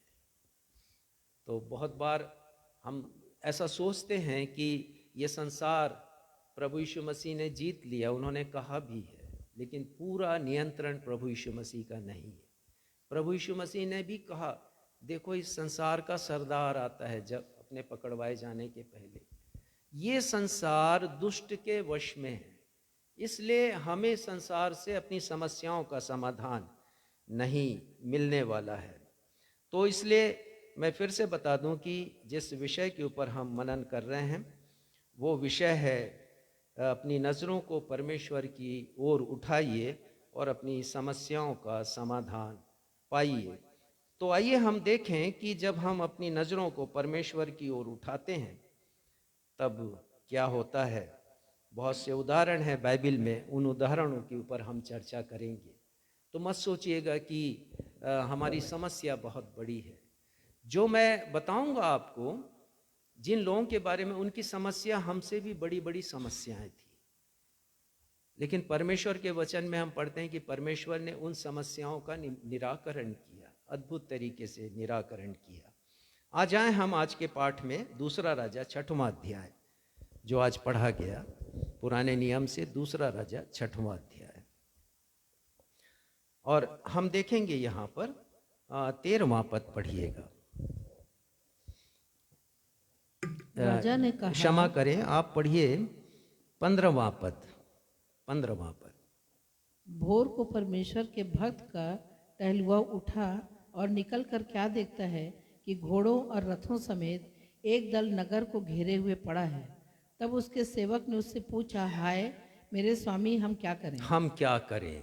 समस्याएं आती हैं तो यही प्रश्न खड़ा होता हमारे मन में भी, what we have to do, हम क्या करें, हम क्या करें। समस्याओं बहुत गहरी है, बहुत विशाल है, हमारी सामर्थ्य से वो बाहर है, हमारी हैसियत से वो बाहर है। हम कैसे करें उसके ऊपर, कैसे विजय को प्राप्त करें, ये प्रश्न है। किसका प्रश्न है? एलीशा भविष्यद्वक्ता के सेवक का ये प्रश्न है। अब एलीशा भविष्यद्वक्ता बहुत सामर्थी भविष्यद्वक्ता, हम पढ़ते हैं उनके बारे में, वो एलिय्याह के शिष्य थे। और एलिय्याह का जब स्वर्गारोहण होने वाला था तो एलिय्याह ने पूछा एलीशा से कि मांग, तू क्या मांगता है, वरदान मांग ले मुझसे। उसने कहा कि जितनी सामर्थ आप में है उसका दुगना भाग मुझे मिल जाए, और उसे दुगना भाग मिला है। कैसे मिला है मैं बताऊंगा आपको। कि अराम देश का राजा है, वो बहुत परेशान है इस बात को लेकर कि जब भी वो युद्ध करने के लिए इजराइल जाता है, इजराइल की सेना पहले से मौजूद होती है और उसे हार का सामना करना पड़ता है। तो उसने अपने सभासदों को बुलाया, मंत्रियों को बुलाया और पूछा उनसे कि भाई आखिर क्या बात है कि इजरायलियों को पता चल जाता है कि मैं युद्ध करने के लिए आ रहा हूं और वो पहले ही मोर्चे पे पहुंच जाते हैं तैयारी के साथ, और हमें हार का सामना करना पड़ता है। तब देखिए सभासदों ने क्या कहा, 12वां पद पढ़िएगा। 12वां, एलीशा जो इसराइल में भविष्यवक्ता है, वह इसराइल के राजा को ये बातें भी बताया करता है जो तू शयन की कोठरी में देखिए इतनी सामर्थ्य थी उनके पास कि राजा, आराम का राजा, जिसे वर्तमान देश सीरिया कहते हैं हम, वहां का राजा अपने बेडरूम में जो बातें करता है वो भी एलीशा को पता होती है। तो बहुत अद्भुत है। तो राजा ने कहा कि जाओ, सैनिकों से कहो दल बल सहित जाओ, युद्ध के लिए जाओ, और जिस नगर में भी वो ठहरा हो, एलीशा चुपचाप जाओ रात के समय, और सुबह के समय उसको गिरफ्तार करके लेके आओ, मेरे सामने लेकर के आओ। और एक सेना गई है और जानकारी मिली कि दोतान नगर में है वो, और वहां सेना ने, जहां पर एलीशा थे, आप पढ़िएगा पूरा आपको पता चलेगा, सेना ने घेर लिया है उस मकान को। सुबह का समय है, एलीशा का सेवक उठता है और वो किसे देखता है? समस्या को। वो क्या देखता है कि नगर को, और जो घर है उसे तो शत्रु के सैनिक घेरे हुए हैं। पढ़िएगा यहाँ पर 15 को हमने पढ़ लिया है। और जब वो देखता है तब वो बोलता है कि हम क्या करें, हम क्या करें, हम तो शत्रुओं से घिर गए हैं। और उसके बाद 16वां पद पढ़िएगा। उसने कहा, मत डर, क्योंकि जो हमारी ओर है वह उनसे अधिक है। हाँ, और जो हमारी ओर है, हमारी ओर कौन है? हमारी ओर परमेश्वर है। उसके साथ तो केवल सेवक था। और एलीशा कह रहे हैं कि जो हमारी ओर है वो उनसे अधिक है जो उनकी ओर है। हमारी ओर जो है वो ज्यादा शक्तिशाली है, वो ज्यादा सामर्थी है। 17वां पद। तब एलीशा ने यह प्रार्थना की, हे यहोवा, इसकी आंखें खोल दे कि यह देख सके। तब यहोवा ने सेवक की आंखें देखिए ये प्रार्थना थी, परमेश्वर पिता इसकी आंखों को खोल दीजिए, क्योंकि ये वो नहीं देख पा रहा है जो आप दिखाना चाहते हैं। एलीशा परमेश्वर को देख रहे थे, एलीशा परमेश्वर की सामर्थ को देख रहे थे। एलीशा का सेवक मृत्यु को देख रहा था कि अब तो हम मर गए, हमारा नामो निशान मिट जाएगा, हमारा वजूद खत्म हो जाएगा। तो एलीशा प्रार्थना करते, परमेश्वर पिता इसकी आंखों को खोल दे कि ये देख सके। आज हमारी आंखों को खोले जाने की जरूरत है। बहुत बार हम समस्याओं में ही उलझे रहते हैं, हमारा ध्यान परमेश्वर की तरफ नहीं जाता। एलीशा की प्रार्थना हमारी प्रार्थना बन जाए। जब हम प्रश्न करें कि हम क्या करें, तो ये हमारी प्रार्थना बन जाए और हम कहें परमेश्वर पिता से कि परमेश्वर पिता मेरी आंखें खोल दीजिए। आगे पढ़िएगा क्या हुआ। तब और जब यहोवा वो ने देख सका तब क्या देखा कि एलीशा के चारों ओर का नहीं पहाड़। नहीं नहीं 17वां पद, इसकी एलीशा- आंखों को खोल दे कि यह देख सके। तब यहोवा ने सेवक की आंखें खोल दी। परमेश्वर पिता हमारी आंखों को भी खोल देंगे। एक पद निकालिए, इफिसियों 1:18, उसका प्रथम हिस्सा, ये भी आज हमने पढ़ा है। इफिसियों 1:18वां पद, प्रथम हिस्सा पढ़िए। तुम्हारे पढ़िए। और तुम्हारे मन की आंखें ज्योतिर्मय हो तुम्हारे मन की आंखें ज्योतिर्मय हो। ये परमेश्वर चाहते हैं कि तुम कि जान लो हमारे मन की आंखें अंधकार में न रहें, हमारी मन की आंखें ज्योतिर्मय हों। परमेश्वर चाहते हैं कि हमारी आंखें खुली रहें, हम परमेश्वर की सामर्थ को देख सकें। दूसरा उदाहरण मैं दूंगा, राजा यहोशापात का दूसरा इतिहास 20वां अध्याय निकालिए। दूसरा अध्याय, उसका 20वां अध्याय, और ये अध्याय मुझे बहुत पसंद है। उसके पहले पद को पढ़िएगा। 20वां अध्याय पहला पद पढ़िए तो। इसके बाद मोआबियों और अमोनियों ने और उनके साथ कई मूनियों ने युद्ध करने के लिए यहोशापात पर चढ़ाई देखिए, की। 3 देशों की सेना आई है। यहोशापात इजराइलियों का यहूदियों का राजा है, यहूदा प्रांत का, और 3 देशों की सेना आई है।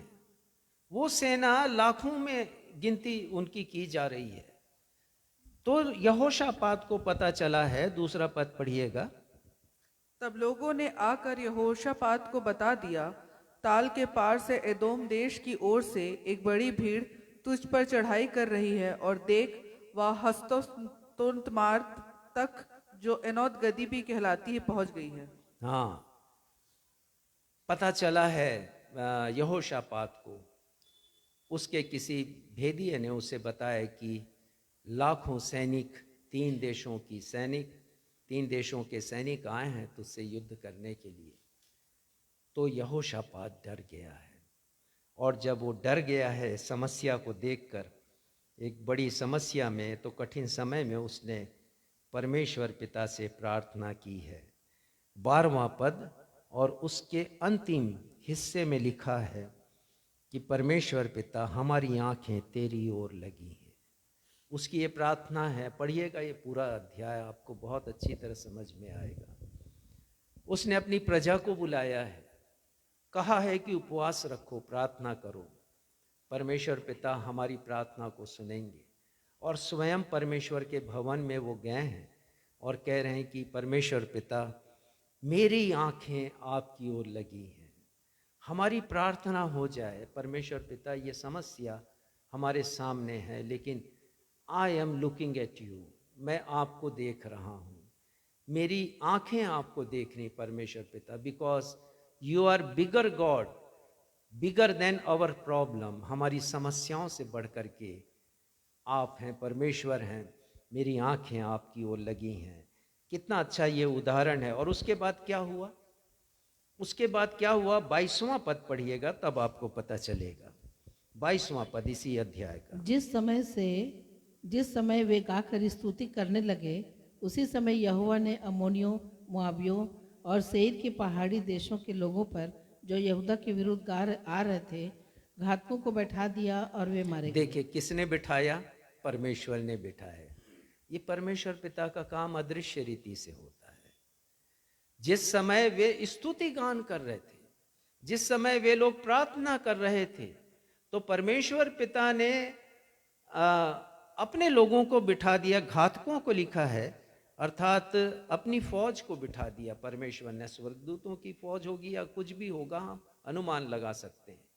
अदृश्य परमेश्वर ने विजय दिलाई है। और इसके बाद पढ़िएगा 29वां पद इसी अध्याय। तब देश देश के सब राज्यों के लोगों ने सुना कि इस्राएल के शत्रुओं से यहोवा लड़ा, तब उनके मन में परमेश्वर का डर समा गया। देखिए, परमेश्वर का डर समा गया। विजय मिली। कब मिली?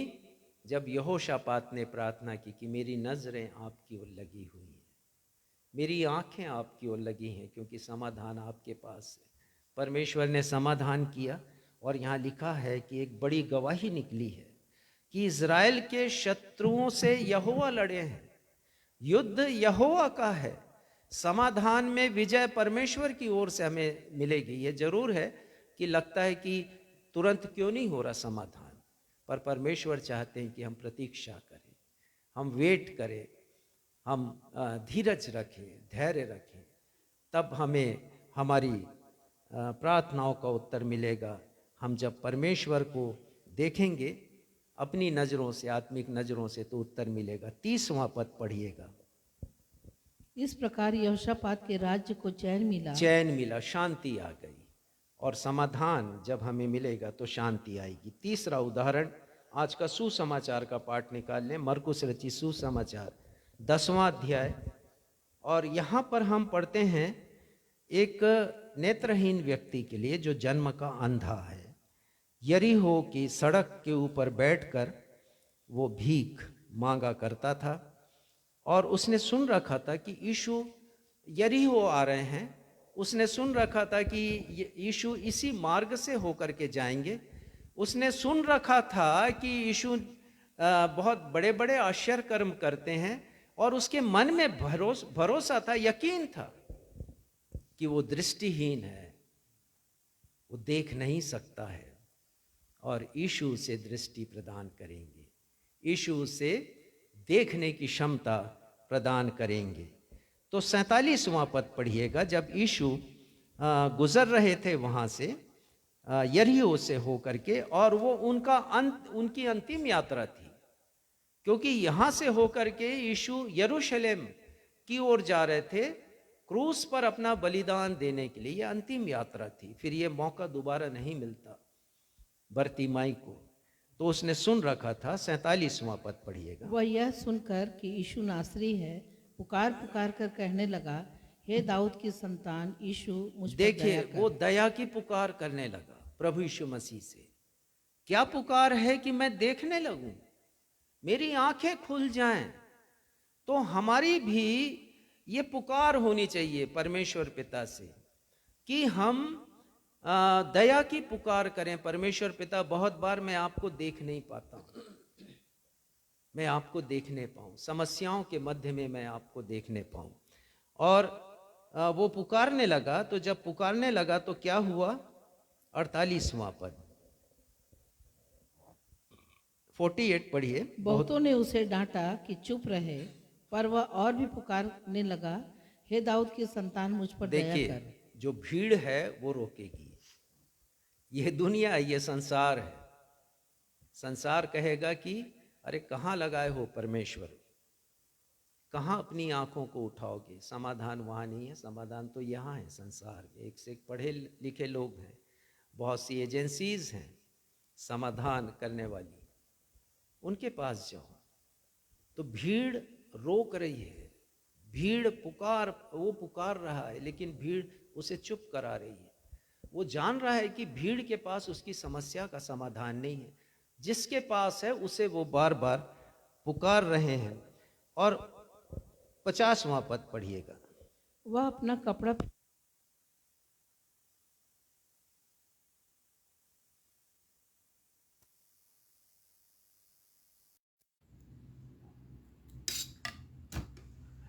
उनचास पद में लिखा है, तब यीशु ने ठहर कर कहा, उसे बुलाओ।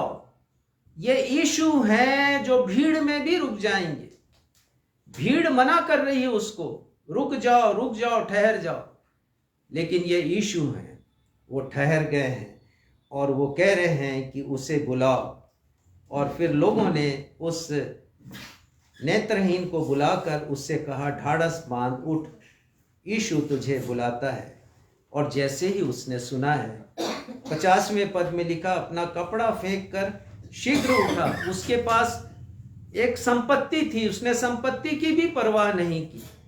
वो कपड़ा उसके लिए बहुमूल्य हो सकता था, उसने उसकी भी चिंता नहीं की और यीशु के पास आया है। 51वां पद पढ़िएगा। इस पर यीशु ने उससे कहा, तू क्या चाहता है कि मैं तेरे लिए करूं? प्रभु यीशु मसीह उससे पूछते हैं। क्या उनको पता नहीं था? उन्हें भी पता था। क्या यीशु को पता नहीं है कि हमारा विश्वास यीशु के ऊपर है? पर यीशु चाहते हैं कि हम पुकारें यीशु को। जब हम पुकारते हैं, ध्यान दीजिए, तो हम यीशु को सम्मान देते हैं। उन्हें सब कुछ पता है, उन्हें हम आदर देते हैं। तो उससे पूछते हैं, तू क्या चाहता है कि मैं तेरे लिए करूं? यीशु जानते थे कि उसे दृष्टि की जरूरत है, वो देखना चाहता है। यीशु हमारी भी समस्याओं को जानते हैं, लेकिन वो चाहते हैं कि हम यीशु को पुकारें। और वो कहता है यीशु से, हे रब्बी, यह कि मैं देखने लगूं।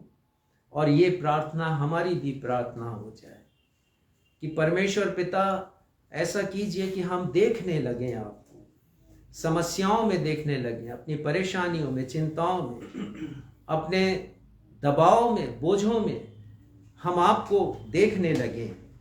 और जब हम ये प्रार्थना करेंगे तब क्या हुआ है? 52वां पद क्या कहते हैं यीशु? यीशु ने उससे कहा, चला जा, तेरे विश्वास ने तुझे चंगा कर दिया है। वह तुरंत देखने लगा और मार्ग में उसके पीछे हो लिया। जैसा मैंने बताया कि जब हम नजरें उठाते हैं परमेश्वर की ओर, तब परमेश्वर नियंत्रण करते हैं हमारी समस्याओं के ऊपर और हमारा विश्वास दृढ़ होता है। यीशु कहते हैं, तेरे विश्वास ने तुझे चंगाई दी है। चला जा, लिखा है, वो देखने लगा। उसको 2 चंगाई मिली है। एक तो शारीरिक चंगाई मिली और दूसरी आत्मिक चंगाई मिली है। हमारे पास शारीरिक चंगाई है, हमें दृष्टि दिया है परमेश्वर ने, लेकिन हमारी आत्मिक आंखें बंद हो जाती हैं और हम परमेश्वर को देख नहीं पाते हैं। एक राजा के बारे में मैं बताऊंगा, ये अंतिम उदाहरण होगा मेरा, और उस राजा का नाम आसा है। दूसरा इतिहास 16वां अध्याय हम निकाल लें और वहाँ पर हम उस राजा के बारे में पढ़ते हैं और बहुत बार हमारी जिंदगी भी उसी राजा के समान हो जाती है। 16वां अध्याय का 7वां पद पढ़िएगा। उस समय हनानी दर्शी यहूदा के राजा आसा के पास जाकर कहने लगा, तूने जो अपने परमेश्वर यहोवा पर भरोसा नहीं रखा वरन अराम के राजा के पर भरोसा रखा है। हाँ, इस वो कहते हैं ये दर्शी पहुंचे हैं। दर्शी एक प्रकार के भविष्यवक्ता, वो राजा के पास पहुंचे हैं। उनके पास परमेश्वर का वचन आया कि राजा आसा से जाकर के बोल कि उसने मुझ पर भरोसा नहीं रखा है। और ये आकर के जब उससे कहते हैं, तब आसा राजा जो है वो उस भविष्यवक्ता के ऊपर क्रोधित हो जाता है। परमेश्वर पिता क्या कहते हैं ये हमें जानने की जरूरत है। बहुत बार हम सोचते हैं कि परमेश्वर हमें नहीं देख रहे हैं, लेकिन परमेश्वर हमें देखते हैं। लिखा है ये 9वां पद पढ़िएगा। देख, यहोवा की दृष्टि सारी पृथ्वी पर इसलिए फिरती रहती है कि जिनका मन उसकी ओर निष्कपट रहता है, उनकी सहायता में वह अपनी सामर्थ्य दिखाए। तूने यह काम मूर्खता से किया है। मूर्खता से किया है कि तूने अपना भरोसा परमेश्वर के ऊपर नहीं रखा। ये परमेश्वर पिता का वचन था उसके लिए कि परमेश्वर पिता की दृष्टि सारे संसार में घूमती है। यदि हमारी नजरें नहीं उठेंगी परमेश्वर पिता की तरफ समस्याओं में, तो परमेश्वर पिता की दृष्टि में हम भी मूर्ख ठहराए जाएंगे। आप चाहेंगे कि परमेश्वर की दृष्टि में हम मूर्ख ठहराए जाए? संभवतः कभी भी नहीं हम चाहेंगे। हम परमेश्वर की दृष्टि में बुद्धिमान ही ठहरना चाहेंगे। और इसके बाद जो राजा है उसकी प्रतिक्रिया क्या है? उसने परमेश्वर पर भरोसा नहीं किया है, उल्टा उसने उस भविष्यद्वक्ता को जेल में बंद कर दिया है। और इसके बाद भी वो नहीं संभला। आगे का पद पढ़ेंगे, 12वां पद, जहां लिखा है, अपने राज्य के 39वें वर्ष में आसा का पांव का रोग हुआ। उसको पांव का रोग हो गया और असाध्य रोग हुआ। आगे पढ़िए।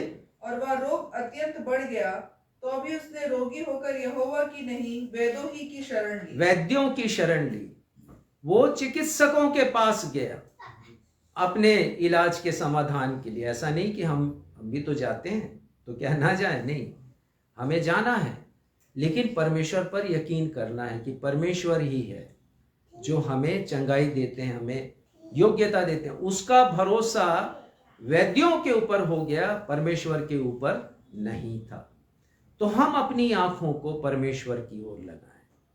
जब जिंदगी में समस्या है, कठिनाइयां है, तो हम समस्याओं को नहीं देखें, समस्याओं के मध्य में परमेश्वर को देखें। एक उदाहरण मैं हमेशा बताता हूं, और वो परमेश्वर के एक दास हैं, बहुत बड़े विद्वान, कैंपबेल उनका नाम। उन्होंने कहा कि जब समस्याएं आए, समझिए कि ये समस्या है, तो परमेश्वर को समस्याओं के छांव में नहीं देखिए। जब हम परमेश्वर को समस्याओं के नीचे रखेंगे तो छाया पड़ेगी, परमेश्वर काम नहीं करेंगे। उनका कहना है कि जब समस्याएं आए आपके जीवन में तो परमेश्वर के प्रकाश में रखिए।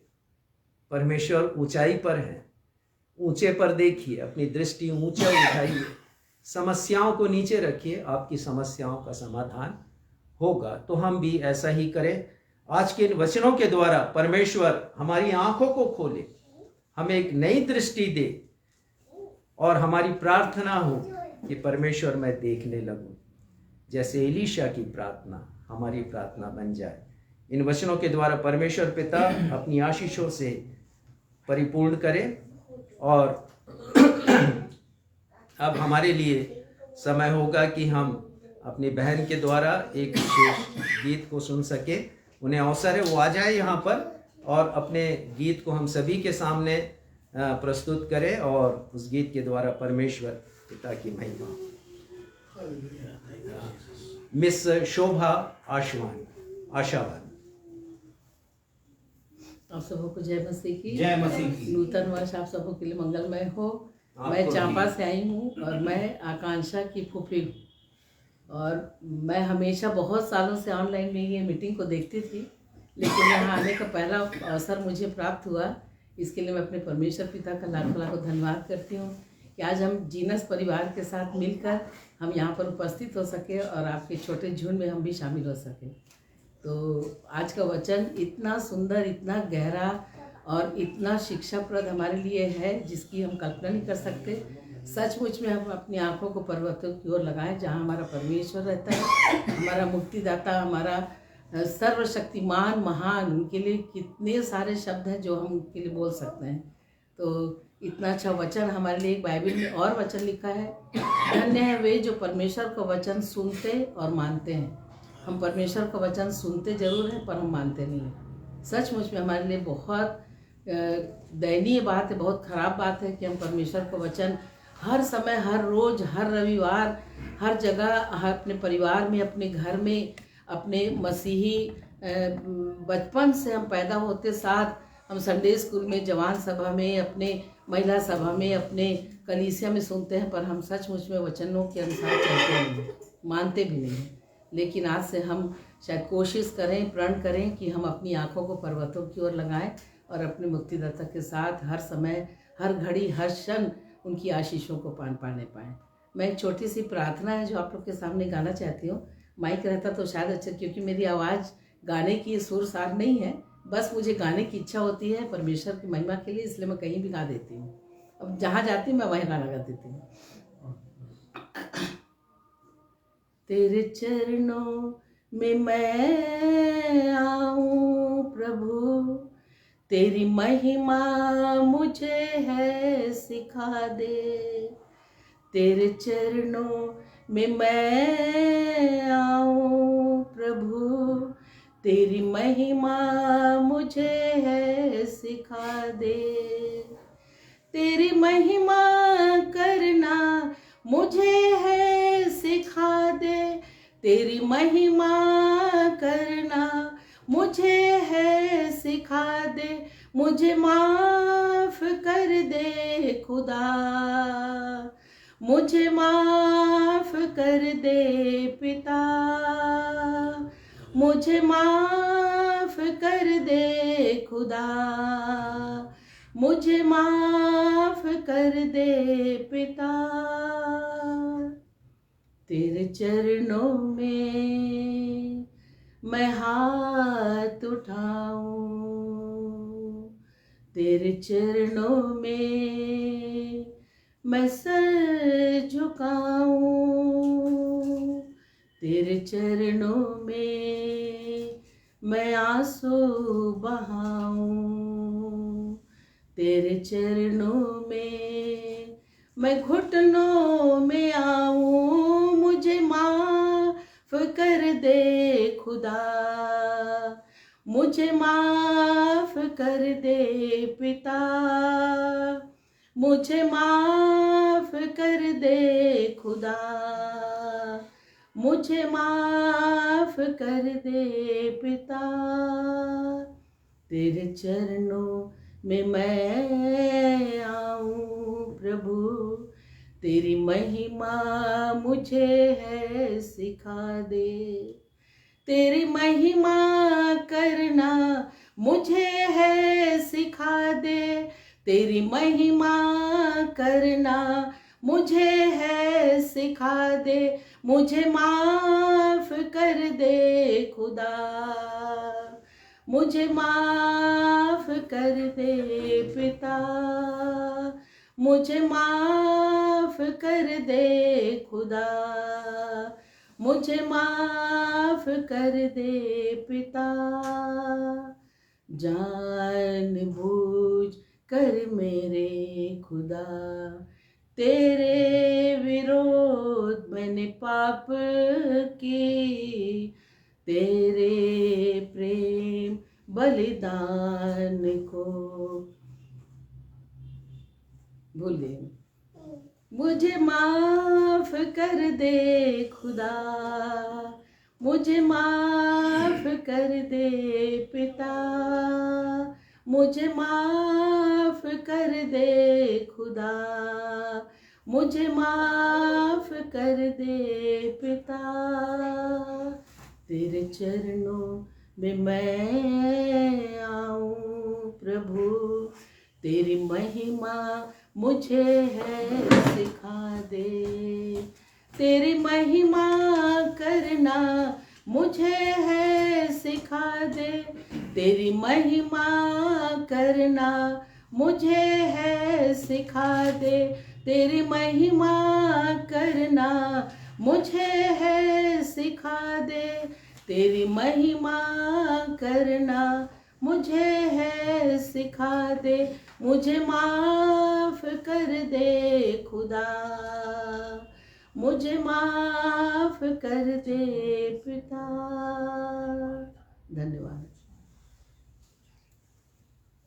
बहन को बहुत बहुत धन्यवाद। उनके वो तो कह रही थी कि उन्हें गीत उतना अच्छा नहीं आता है, राग नहीं है, लेकिन बहुत अच्छी राग है। परमेश्वर पिता ने वरदान दिया है और उनके गाए गीतों के द्वारा परमेश्वर की महिमा होती रहे, जैसा उन्होंने गीत अभी दिया है। आइए हम सब खड़े हो जाएं अंत में और परमेश्वर पिता से एक प्रार्थना करें। प्रार्थना गीत के रूप में हो कि आंखें हमारी खोलिए प्रभु जी, तेरे ही दर्शन को हम निहारें। और उसके इस गीत के दूसरे पद को गाएंगे। फाइल यदि है अवेलेबल तो दे दीजिए। पेज नंबर 20 का गीत नंबर 25, पेज नंबर 20 का गीत नंबर 25। और मैं समझता हूँ ये गीत आपको याद भी होगा। आइए हम सब मिलकर इस गीत को गाएं। आंखें हमारी खोलिए प्रभु जी, हमारी विनती बन जाए आज परमेश्वर पिता के सामने कि परमेश्वर पिता हमारी आंखों को खोल दे।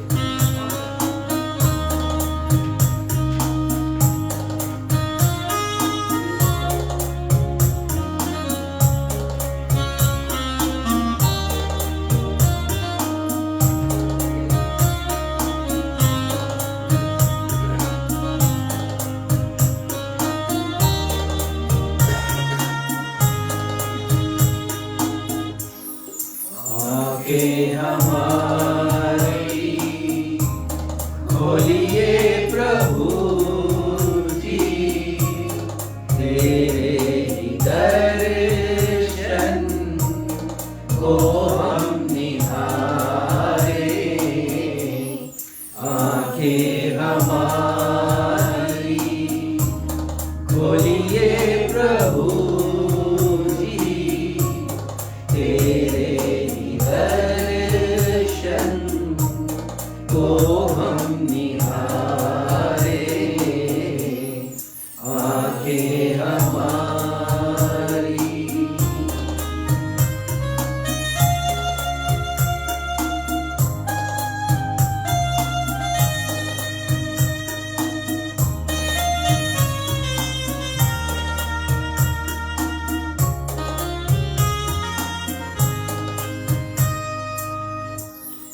गाएंगे हम तो तेरी ही महिमा, चाहे सुख हो चाहे दुख हो, गाएंगे हम तो तेरी ही महिमा, चाहे सुख हो चाहे दुख हो, प्यारे प्रभु जी तू ही खुदा है, प्यारे प्रभु जी तू ही खुदा है, जाने तुझे दुनिया सारी, आंखें हमारी खोलिए प्रभु जी, तेरे दर्शन को हम निहारे, आंखें हमारी। प्रार्थना में जाएंगे। हे हमारे परमेश्वर पिता, आज हम सभी की विनम्र विनती है आपसे कि आप हमारी आंखों को खोल दीजिए, कि समस्याओं के समाधान के लिए हम संसार की ओर ना जाए, उन लोगों के पास ना जाए जिनकी हैसियत, जिनका अधिकार, जिनकी धन संपत्ति से के ऊपर हमें भरोसा हो, जिनकी सामर्थ्य के ऊपर हमें भरोसा हो, लेकिन हम केवल और केवल आपको देखें। आपको देखें पिता, जैसे दाऊद ने लिख दिया कि जैसे दासों की आंखें अपने स्वामी की ओर और दासियों की आंखें अपने स्वामिनी की ओर तब तक लगी रहती हैं जब तक वो हम पर अनुग्रह ना करे। और वो लिखते हैं कि मैं अपनी आंखों को पर्वतों की ओर उठाऊंगा। होने दीजिए पिता कि हमारी आंखें आपकी ओर उठी रहे, संसार की ओर नहीं। ये संसार नाशमान है, नष्ट हो जाएगा। संसार की विचारधारा भी नष्ट होने वाली है, पर जो शाश्वत है, जो सच है, जो यथार्थ है, वो केवल आप में ही निहित है। तो हम आपको ही देखें पिता।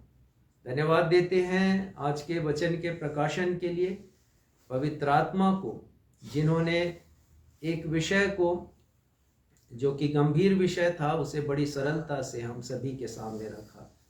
हम सब आशीषित हुए हैं पिता। हम आपको हृदय की गहराइयों से धन्यवाद देते हुए इस विनती को आपके बेटे हमारे उद्धारकर्ता प्रभु यीशु के नाम से मांगते हैं। कलीसिया कहे आमीन। आमीन। आशीष ग्रहण करेंगे। अब हमारे अद्वैत पिता परमेश्वर का प्रेम, हमारे उद्धारकर्ता प्रभु यीशु मसीह का अनुग्रह और शांतिदायक पवित्र आत्मा की सहभागिता हम में से प्रत्येक के साथ अब से लेकर हमारे उद्धारकर्ता प्रभु यीशु मसीह के दूसरे आगमन तक या हमारी अंतिम सांस तक जो भी पहले हो, युगानुयुग होती रहे। हम सब कहें आमीन। आमीन।